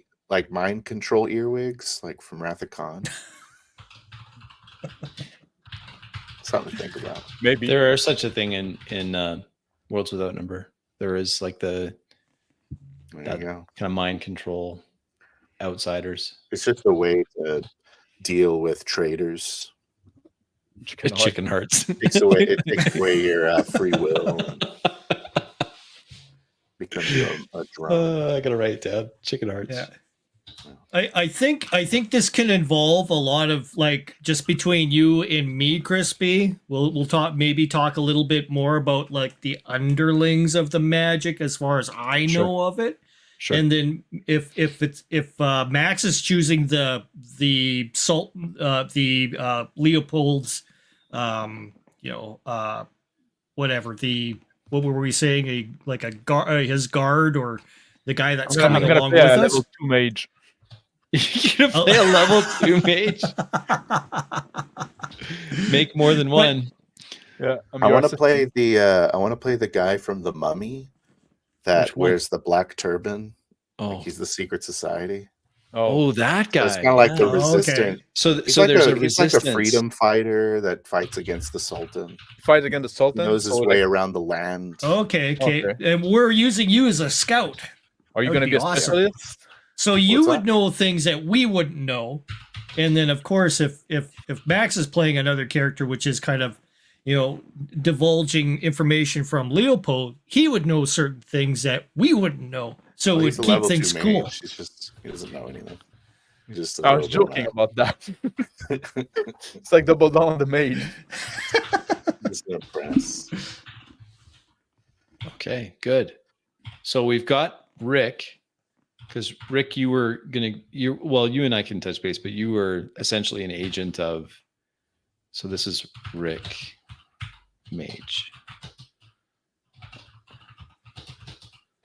So like Advisor to the young king. Is that what you're saying?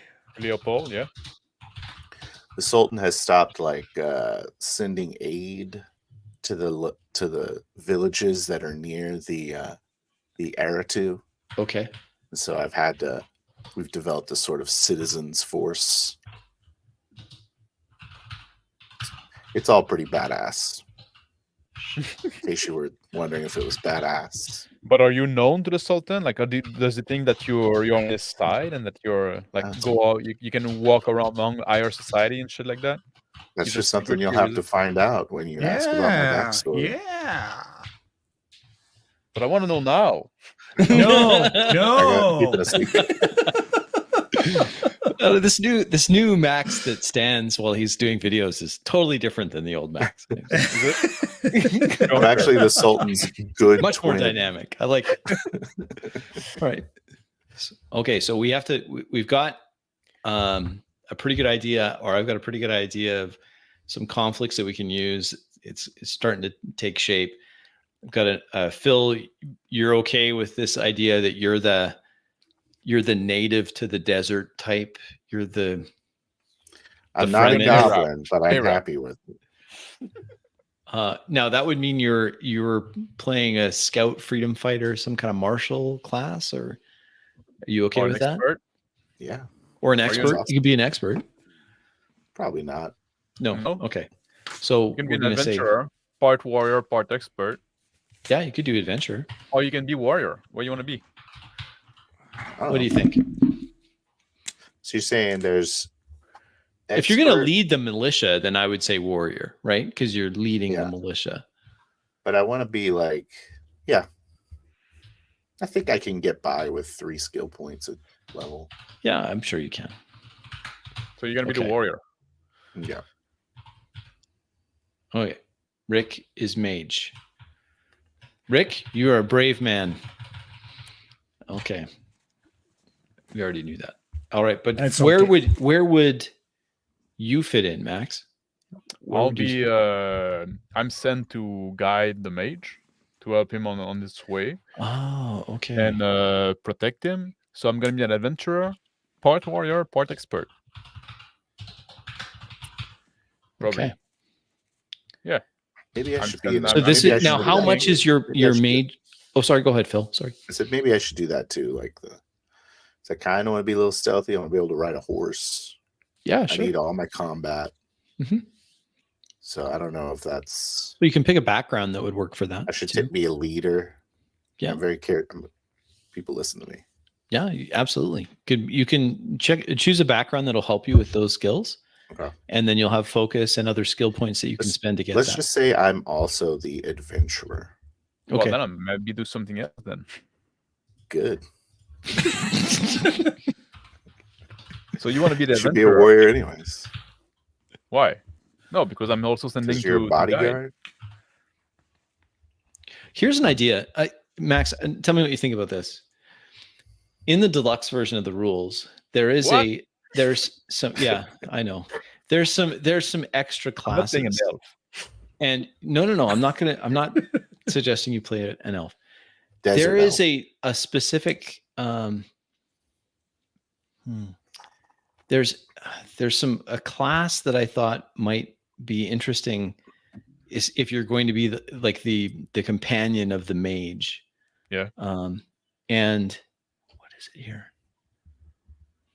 Maybe I'm misremembering, but maybe it's in a different book. Basically, what you are is an anti-mage. So you would be there if the mage goes bad. You take the mage out. So you're his protector, but you're also to ensure that the mage. You're like the check and balance.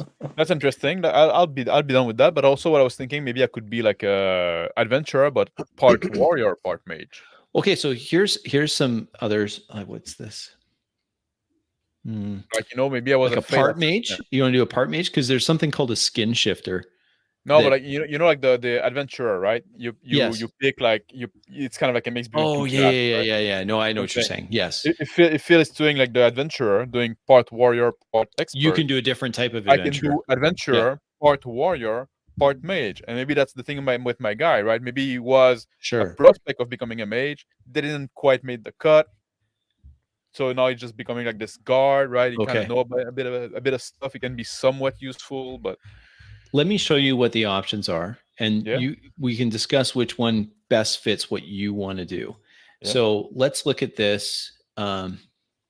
Crispy is saying he's going to make your character. What's that? Shut your mouth. No, okay, here. So hold on. This probably works best because there is such a thing as a partial mage, partial warrior.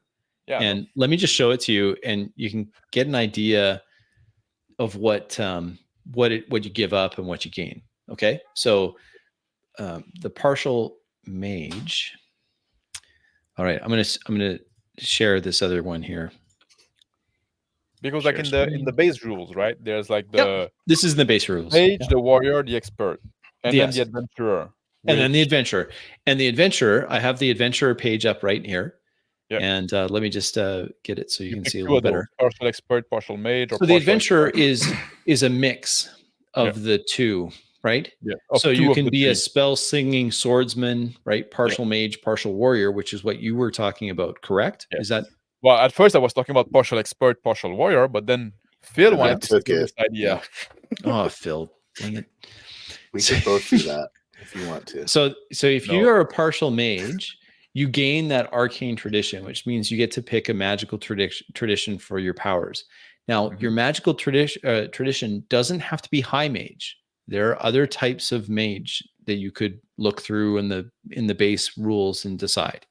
So maybe Phil, if he wants to be from the desert, maybe his partial mage is necromancy. Well, Phil might not have a partial mage. If he's doing partial expert, partial warrior. He's doing expert warrior. That's right. Yeah. So with the expert warrior, you get you treat it just like a full expert, but you don't get the masterful expertise. So you get extra skill points, but you won't get that ability. Reroll. You know what I mean? So there's some trade-offs here. You gotta just reroll every time. Yeah. But you get more skill points. You get more skill points. You don't get the reroll. You get more skill points. So if you wanted to have that leadership ability and all those other things, you'd have more skill points. So I guess you don't get the super shock or something. Or what? That's the partial warrior. You can still do that if you want. You'd have to pick that as one of your focuses. Like as you pick your focus or one of your foci. But what do you lose? So what you lose from warrior is you do not get the veteran's luck, which means you get to turn you can turn a miss into a hit. And you do not get the killing blow, which gives you extra damage. Okay.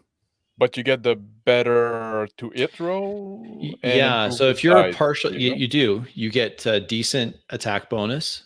If you're a partial expert, partial warrior, you start with 3 foci. 1 expert, 1 warrior, and 1 enemy. Right? And we're going to level 5. So you get 5d6 plus 10 hit points is decent, plus whatever you have in your constitution modifier. And you'll have a +4 on your base attack bonus. It's actually pretty decent. What about the partial mage? Let's don't scroll. Stay there for a while. Yep. So I can read. Right there. Yep. 5d6 plus 10 plus 4 plus focus, 1 warrior, 1 any. Oh, I don't get a mage focus at first. So you do. You start with the arcane tradition. So it says partial mage is treated as a mage. You just will have fewer. You'll have fewer spells per day, and you'll have fewer known spells. Yeah, maybe. Yeah. What do you think, Phil? I think I want to go partial mage, partial warrior. It's like you just doing that to mess with him. Everybody's slinging spells now. Now, can you scroll up to the top of it? I certainly can. I'll just go with Matt. I'll just go up to here. Are you fucking with me, or you want to do that? Because if you want to do that, I'm gonna go partial expert, partial warrior. I'll wait to hear what you want to do, and I'll pick. Then you'll pick yeah, I want to see what you want to do, so I can pick the same thing. That's what he's I'm doing. just like thinking. So You all I'm want us getting to is do the one. same thing? No, I don't. I'm just fucking. I'm sure glad I picked the mage. I am too. I'm I am done. I'm out of absolutely here now. No. ecstatic. Yeah. Thank you, Rick. You're a I don't know good if the man. expert's worth it, but we'll do it anyways. Expert and warrior. You're going to do Warrior, those? let's lock that pickle. Okay. All So right. you're doing the expert warrior. Yeah. Until you say what you're gonna do. Reserve the That's right. it. Let's end the stream right All now. right, yeah, we're at time, and we'll call it there. So, Are we calling it there? so no, I just want to go back here so I'm clear, and I want to You want show the this so character? everyone's clear on it, what we're doing. Let's roll the character. You want to roll the characters? Okay, let's do it. Yeah, You got why your not? yeah, I absolutely. got more bourbon to drink. So to roll the characters, the way I did mine, just because Like it's a fighting. I'm okay if you roll in order if you want, that's fine. That's the purists that are watching this are going to cringe like crazy. OBS. Let's just see here. I don't even have my thing. My dice roll already. Yeah, I I don't have either. mine. I have Oh, we mine can to do do it. that. Bam, bam, bam. So here's what you're going to do. You're going to roll 4d6, drop the lowest. Yeah, my first one is 11. Big Bad, you've got an iron constitution if you've stuck around for this long. All right, so 4d6, drop lowest, and then roll that for your 6 attributes. Set this again. up. See if I can just switch cameras. Or... If anyone needs me to roll, I can roll for. I'm actually just going to restart because I think my connection's getting weird. I'll be right back. Yep. My first one is a 10. Okay. Bum, bum, bum, bum. That's a 10. Ooh, that's a 17. Fantastic. There you go. There's your intelligence.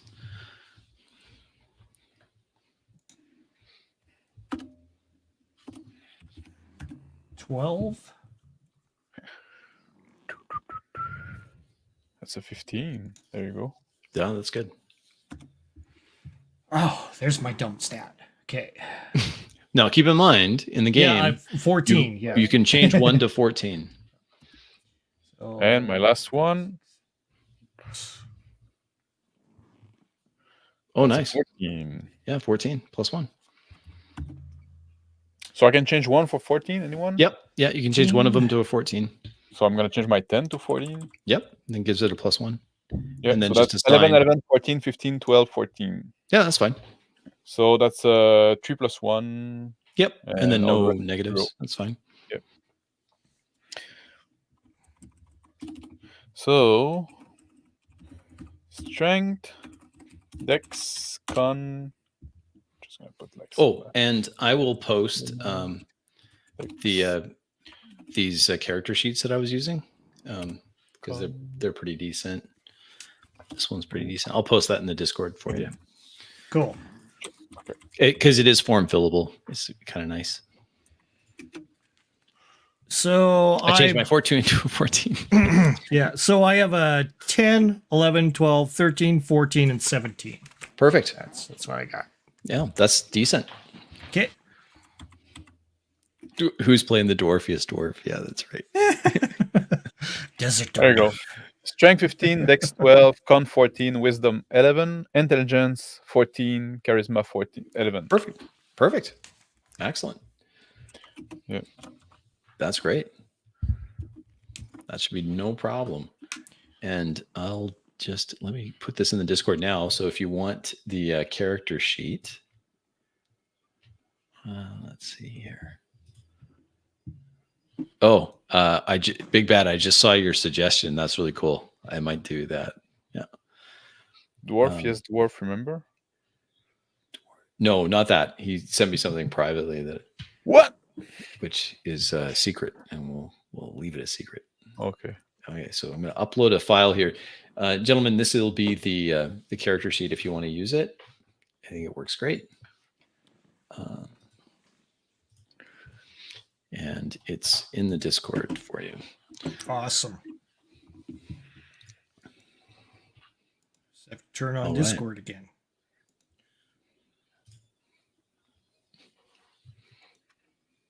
Yeah, so this is for those that are still watching. First of all, thank you very much for sticking with us. What you've seen us do tonight is discuss how we want to play the game, how we're going to handle some of the things that would normally be out of character or kind of metagame it. We've talked about the setting. We've talked a little bit about what's the role of the player versus what's the role of the game master. Who's going to be describing what. Had a little bit of talk about the tone of the game, and then we created together this beginning adventure, an obstacle that's pressing on the party. So what is this? Like what is the big thing? We went through that. I think this is great. There's lots of stuff here. I put via chicken hearts in here, but I don't think I will end up using the chicken hearts, but you never know. I might. And this is really helpful for me because as I'm thinking about this fantasy, I've already got the broad strokes of it. It's helpful for the players because now they're not just dropped into a world they don't know anything about.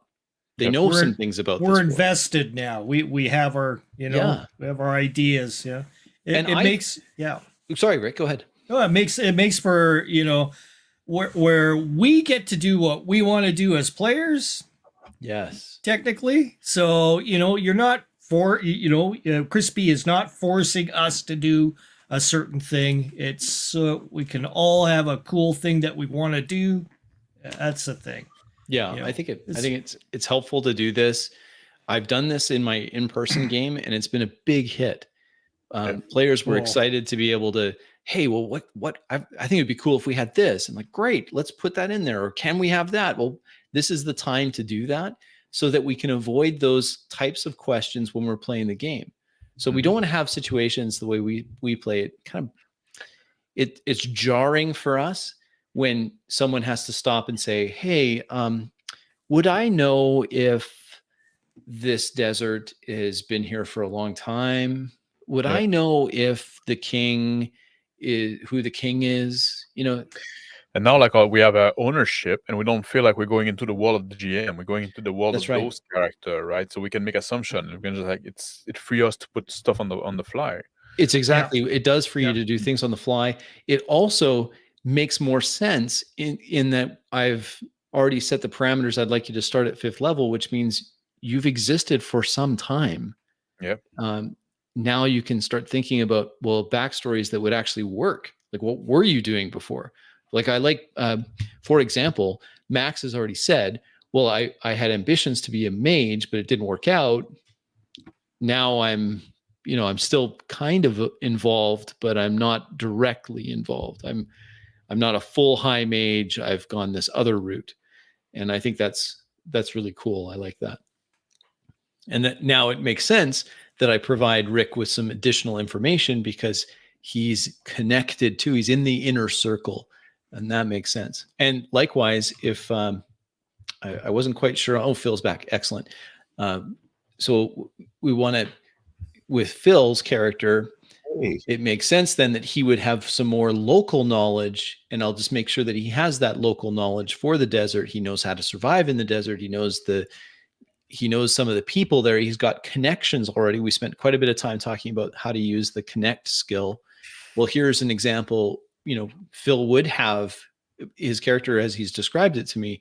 Makes a lot of sense that he'd have the connect skill because he's organized a militia and he's running this militia. He's probably the best militiaman that they have in these freedom fighters, these desert nomads. I have a secret though. Well, and every player should have a secret. Yeah.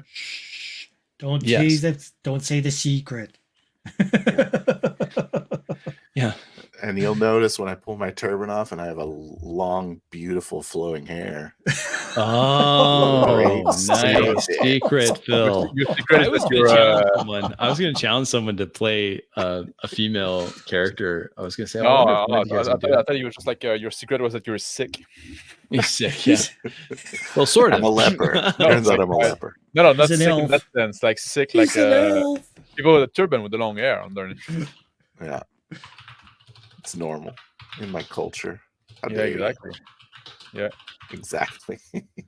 Do you want to do like do you want to run us through this so we can choose background and stuff like that, or you have to go? Did you guys Oh, already roll dice? They already rolled dice, so Yeah. let's get Phil to roll his dice. 46, drop lowest 6 Okay, times. boom. All right, can you fill this in for me? And you can, yeah, I sure can. Just go ahead. All right, thanks. And then one of them. Well, that's a lot. That's more than 46, Phil. Oh, There you go. he's done it. Oh, okay. So there's 11, 15, 12, 15, Oh, wait. 10, right? Yeah, And we there's, need one more. there's Okay. 16 above that. Oh, there's a Oh, look at 16 that. above that. Okay. Yeah, I can pull it down if you need me to. No, that's fine. Let me just write this in for you. So 16, 11, 15, 12, 15, 10. That's really Not good. bad. That's pretty good. And then one of those can turn to a 14. Well, we'll turn the 10 into a 14. You sure you don't want to turn the 16 into a 14? Wait a second. Okay. Guess we're doing them in order, right? So I gotta You kinda pick can. the stat Yep. I want. You No, can, you don't have to. but you don't have to. Oh, You okay, can then. put them where you need. Then we'll do it like Especially that. since you have a concept already, right? You already have Doing a it in concept, so- order is when you don't know what you want to play, and well, then you choose afterward, right? Yeah. So Yeah, Which I think actually that's like it. something we when- could have done, and like it would have avoided all the argument about you taking my concept. Oh, but what's the fun of that? Listen, Okay, I had a so- full concept. All you said was So you got those? expert fighter. And I'm like, oh, yeah, that sounds better. This is for Phil, your stats. Did you get those written down? Or No, no? Okay. but I'll- they're I'll do written it. I'll tell you down. what I'm doing. I'm going to just do this. I was just kind of like hoping you'd do my whole character sheet. All right, Phil, I put in the Discord. You have all of your ability scores there, I wrote them down. Alright. and you have the character sheet right there too. Let's change the screen here, and I'll show you the backgrounds, and you can each choose your background.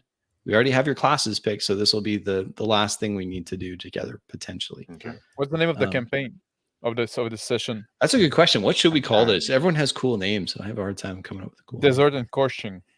No, I cannot say that. Sorry, that's not a good term. Encroaching. Global Encroaching. warming. Global No. warming. I refuse to say that. So what's Desert the is coming. The desert is coming. Legend of the Black Desert. desert is served? Oh, yeah. Okay. Oh yeah, that's good. It's Desert called, is served. Okay, we'll do it that way. the red desert. Let's make it a red desert because black desert is a game. Red Desert. So you want Okay, we'll call it the Red Desert. I like Red it. Desert? Secrets of the red desert. Well, that sounds There like we there's go. a Yeah, pretty Secrets lot- of the Red Desert. Secret of What'd the you Red say? That sounds Desert. So no, they're coming now. Yeah. That's Okay. okay. Let's. You gotta stop the encroaching red desert. You know. Yeah, that's Yeah, right. exactly. There you go. That's good. I like that. Okay. All right. So this is going to be the backgrounds. You can pick these. Let me just get them ready, and then I'll share it. Rising Sand was good too. The spawner say in chat. Rising Sand. Ooh, Rising sands. yeah, I like that one more. We're gonna go with that. Or do you say Rising sands. secrets? Secrets of the When Rising the ri- Sand. of the Secret, rising- Everybody's secret happy of the now. rising sand. I There feel we like go. you have to have like Secrets of the rising sand. start. It's a great idea. I like that a lot. We're gonna use that All one. right. I'll make a note of it. But worlds first- without number : secrets of the rising sands. Part 1. All right, Rising Sands. I like it. It's a really good name. I like that a lot. Yeah.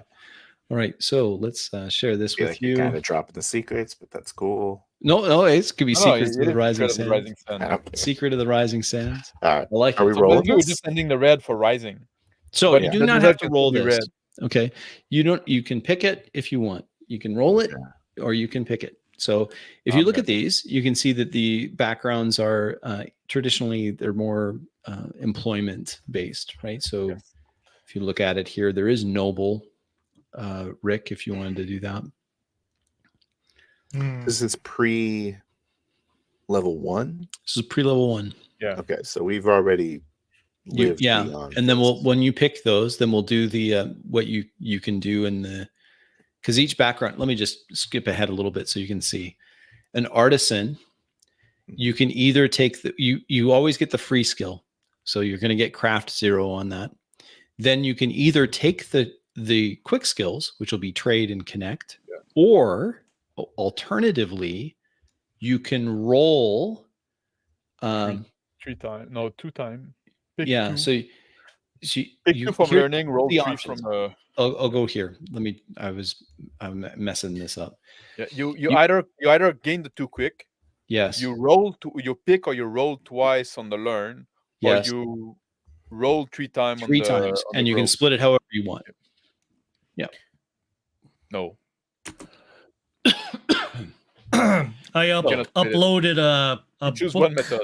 A book. You can choose one of those. Oh, you uploaded the book on Discord? Okay. Yeah. So here's your option. You can roll 3 times, split the rolls as you wish between growth and learning, but you have to just go with whatever it is you get.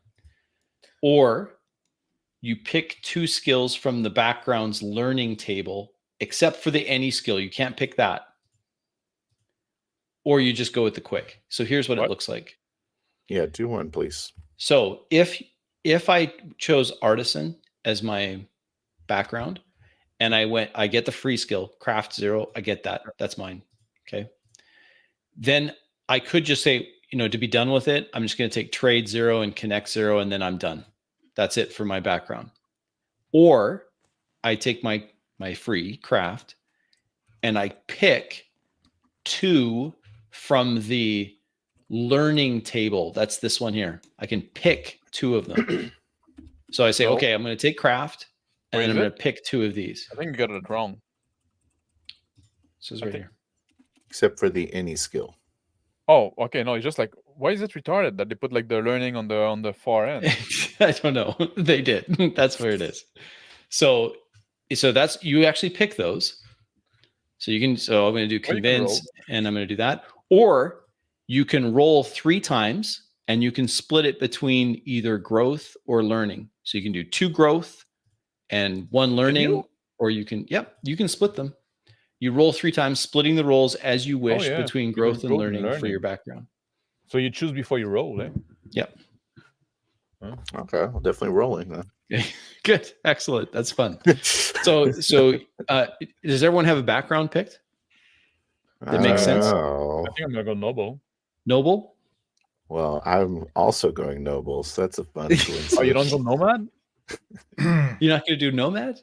Well, noble would work well. No, but they both would work. I'm going to just I was only half joking. What I want. Rising Sands. I love that name. What are you going with over there, Rick? I'm kind of tied between. Maybe we all noble. Man. Scholar. Scholar would be good. Scholar? That sounds more like your background, though, Max. The scholar that failed. I think I'm going to take peasant. You're going to go peasant? Okay. Yeah. All right. Phil is peasant. So what you picking, Rick? I'll pick last. People stop stealing my thunder. Phil's Are you going to go peasant? If you want, if you're having a hard time picking, you can just roll D20. Take what. No, I know. I can pick. Mm-hmm. I'll make something work, right? Doesn't really matter. Can I start short forms? I'm kind of wondering if I should pick the physician to get a little bit of kind of a healing background too, but at the same time,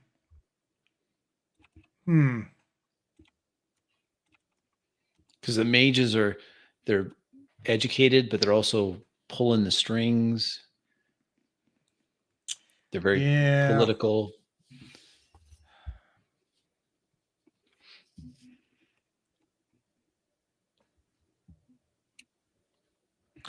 Well, you know, the old man's got to be a courtesan. You know? Yeah, that's right. It's a looker. I'm gonna change it to criminal, I think. Criminal? Okay. That makes sense. Okay, I'm taking my background as a physician. Okay, got it. And Max? So criminal physician, I'm gonna go noble then. Noble. Got it. Yeah. Just going from alphabetical order then. So we're going to go to criminal first. That's going to be you, Phil. Criminal, you immediately get sneak at 0. So just make a note, sneak 0.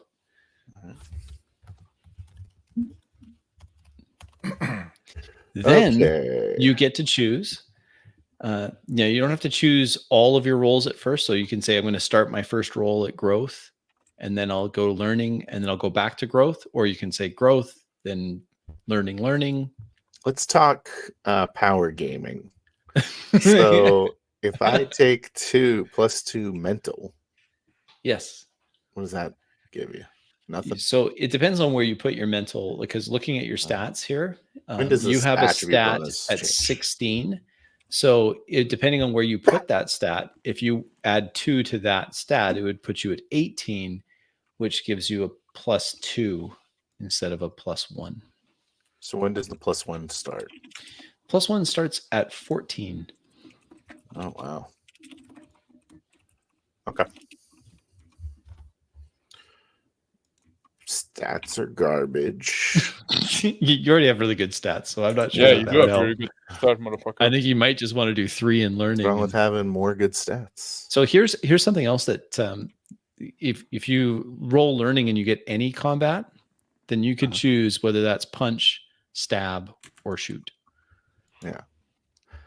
Do I roll it or connect? If you have sneak at 0, Phil, right here. Yeah. Yeah. If you so happen to roll sneak on a D8, goes to a 1. It goes to a 1. I can't pick it, or can I? If you pick it, so you just pick 2 in learning instead of rolling 3. Yeah, if I pick sneak, do I have sneak 1 then?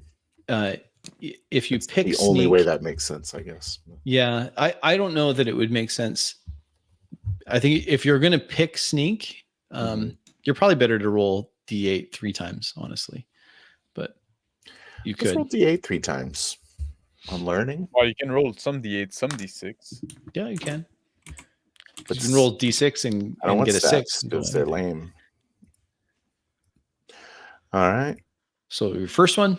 Well, yeah. If you don't have like a stat that you can turn into like, because you're gonna have a +1 anyway. If you can, like you have to bring it to 18 to bring it to a +2. So that's kind of lame, right? I get it. All right, here it comes. You ready? Yep. First one. Boom. What is it? 4. Convince. Yeah, we can fucking read that. Convince 0. Oh yeah, we can read that now. Oh yeah, it's purple, isn't it?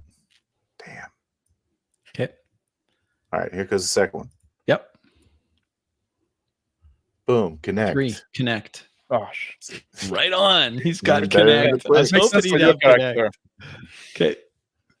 And then 6. Notice. Things. All right. So you get, these are your 3. You have sneak. You have convince. You have notice. You have this one here. My years of looking on the horizon. Yeah, that's great. Okay, so next up, we have our noble. Noble. Get lead immediately. Get ready for me to spawn lead 0. 1,000 NPCs. I'm looking forward to it. Oh, shite. All right. Let's roll that bitch. D8. Damn. Connect. Oh, God, yes. Good choice. Good choice. It's a good thing we spent a good 15 minutes talking about connect. Every character is going to have it. Any combat, so that's going to be stab. Nice. Obviously. And lead goes to 1. Oh, fuck. How much do you love lead? Yeah. Okay. That's and it. Then I didn't want fucking lead. I want ride. You should have picked. Well, you can always pick it later because you're going to be level 5. You'll have plenty of you're going to be able to take it. All right, so physician, here we go. You get heal to start off with. Okay. 0. Oh, that's cool, being a physician. D8. Going to change you from the last game. You take no? What's no? Watch him connect again. Is that 7? just lore? A 7 is convince. That makes sense. It's your mage behind the scenes. And that is at what's the 0? Starts at 0. They're all at 0. Yeah, starts at 0. Okay. And then again, 8. 8 is trade. Right on.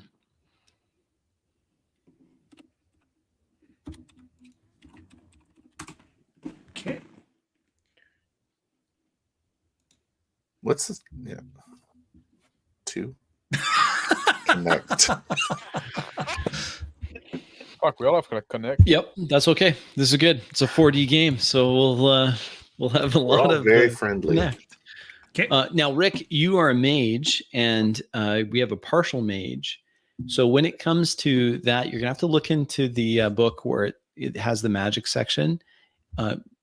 As a high mage, you'll start knowing 2 spells, level 1, and then every time you level up, you get another 2 spells at whatever level you're able to cast at. So nobody's gonna use the pre-gen you made, eh? No one's gonna use it. That's okay. It was. I'll use them as bad guys or whatever. Example. So then the next thing you'll have to know. So the partial mage, which is you, Max, you'll always have fewer spells than the high mage. But I know that. Anyway, it's all in there. Yeah. So, and you can pick them. You don't have to do random. You can just pick the spells you want. I'll do random. But random's fun. That's how I did it. It was pretty I'll do random when I fail maged, right? Yeah, that's right. It's like the one thing that no one. Anyway, there's some pretty cool spells there. They seem very powerful. There you go. All right. Are we good? So what do we do next? So next, you're going to need to make your character. What? If you run into issues making your character, Phil, then we'll have to connect and walk you through. Let's roll their HP at least. Oh, sure. Now, to make your at level 5, we go back here. Let's go quickly here. Let's go back to your characters. Class. Where is the class? It's over here. So Sure. in the Like case of 5d6 the adventurer, 14. 2 of you are adventurers. So But we don't have the same dice pool. I think we do. 5d6 plus 10 for the partial expert, partial warrior. That's you, Phil. Okay. If you have a bonus plus 1 on your constitution, you'll add another 5 to that. So roll 5d6 plus 10. Let's say I have a bonus. Okay, so 5d6 plus 15. Okay.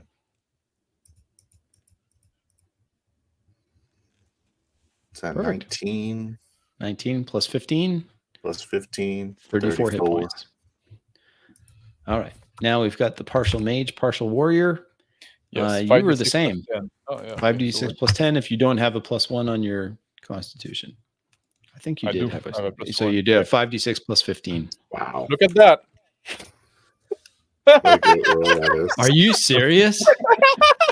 That's You rolled crazy. 66, bro. That's cheating. Oh, I rolled he rolled 66. Oh, okay. So he has to re-roll. There you Get go. it outta Re-roll. here. The last one I rolled was the 5. Yeah. I bet it was. You still have the Pull the you still 5 have out. the April I think it's Fools more on proper the to just pull Sophie's. the 5 out. Right. All right. There we go. There we go. That's better. So 20 plus 15. 35. 35. One And more now- than me, you bitch. Yeah, that's right. Serves you right, Phil. All right. Now for you, mage, if you have a plus 1 on your con, that would be helpful. Nope. Okay. I have a So con at 12. So You roll 5d6, take 5 away. 5d6, take away 5. Yes. Okay.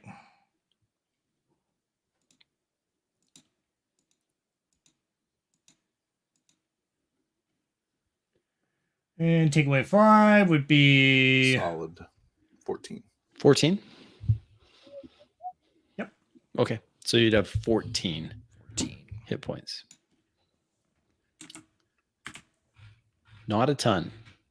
There is this really cool focus for mages that you should be aware of. I wasn't aware of it until I made my mage. If you look at the focus, there's one that's called, what's it called? And there's armored magic, so you can use your magic with armor, but there's an even better one called what's it called? Impervious defense. If you look at impervious defense, Okay. you have an innate armor class of 15 plus half your character level rounded up. Something to consider when you're a soft mage. You're just doing this. You're doing karate. Good night, Justin. Thanks for watching. Anyway, don't want to choose those for you, but you can take a look at that. There's some options there for you if you're a squishy mage. I'm gonna read through this and figure out. Yeah, take a look at it and see. For sure. All right. Well, that's good. Cool. So we should be hopefully ready as long as we don't run into any major issues fleshing out those characters. We've already done a lot of the backstory side, so the heavy lifting in the setting has been done, and we should be ready to play next week, hopefully, if everyone's available. Do you know the name of the instrument that they play in like songs in the Middle East where it goes? I don't. It's like a horn. Maybe. Yeah, I don't. Yeah, but I know what you're. I can hear it in my mind. I just don't know what it's called. That's the musical instrument that plays when I enter a scene. Okay, so I need to find that wave file so that I can have it in my soundboard. I was going to maybe there's like a lady that goes. You could just clip some like the Dune. Or we'll just clip this and we'll use that. Phil's voice. I already nailed it. Awesome. All right. Well, thanks, guys. I think we'll end the stream here as we've gone pretty far, and I think Max has finished his wine, so we can turn it off.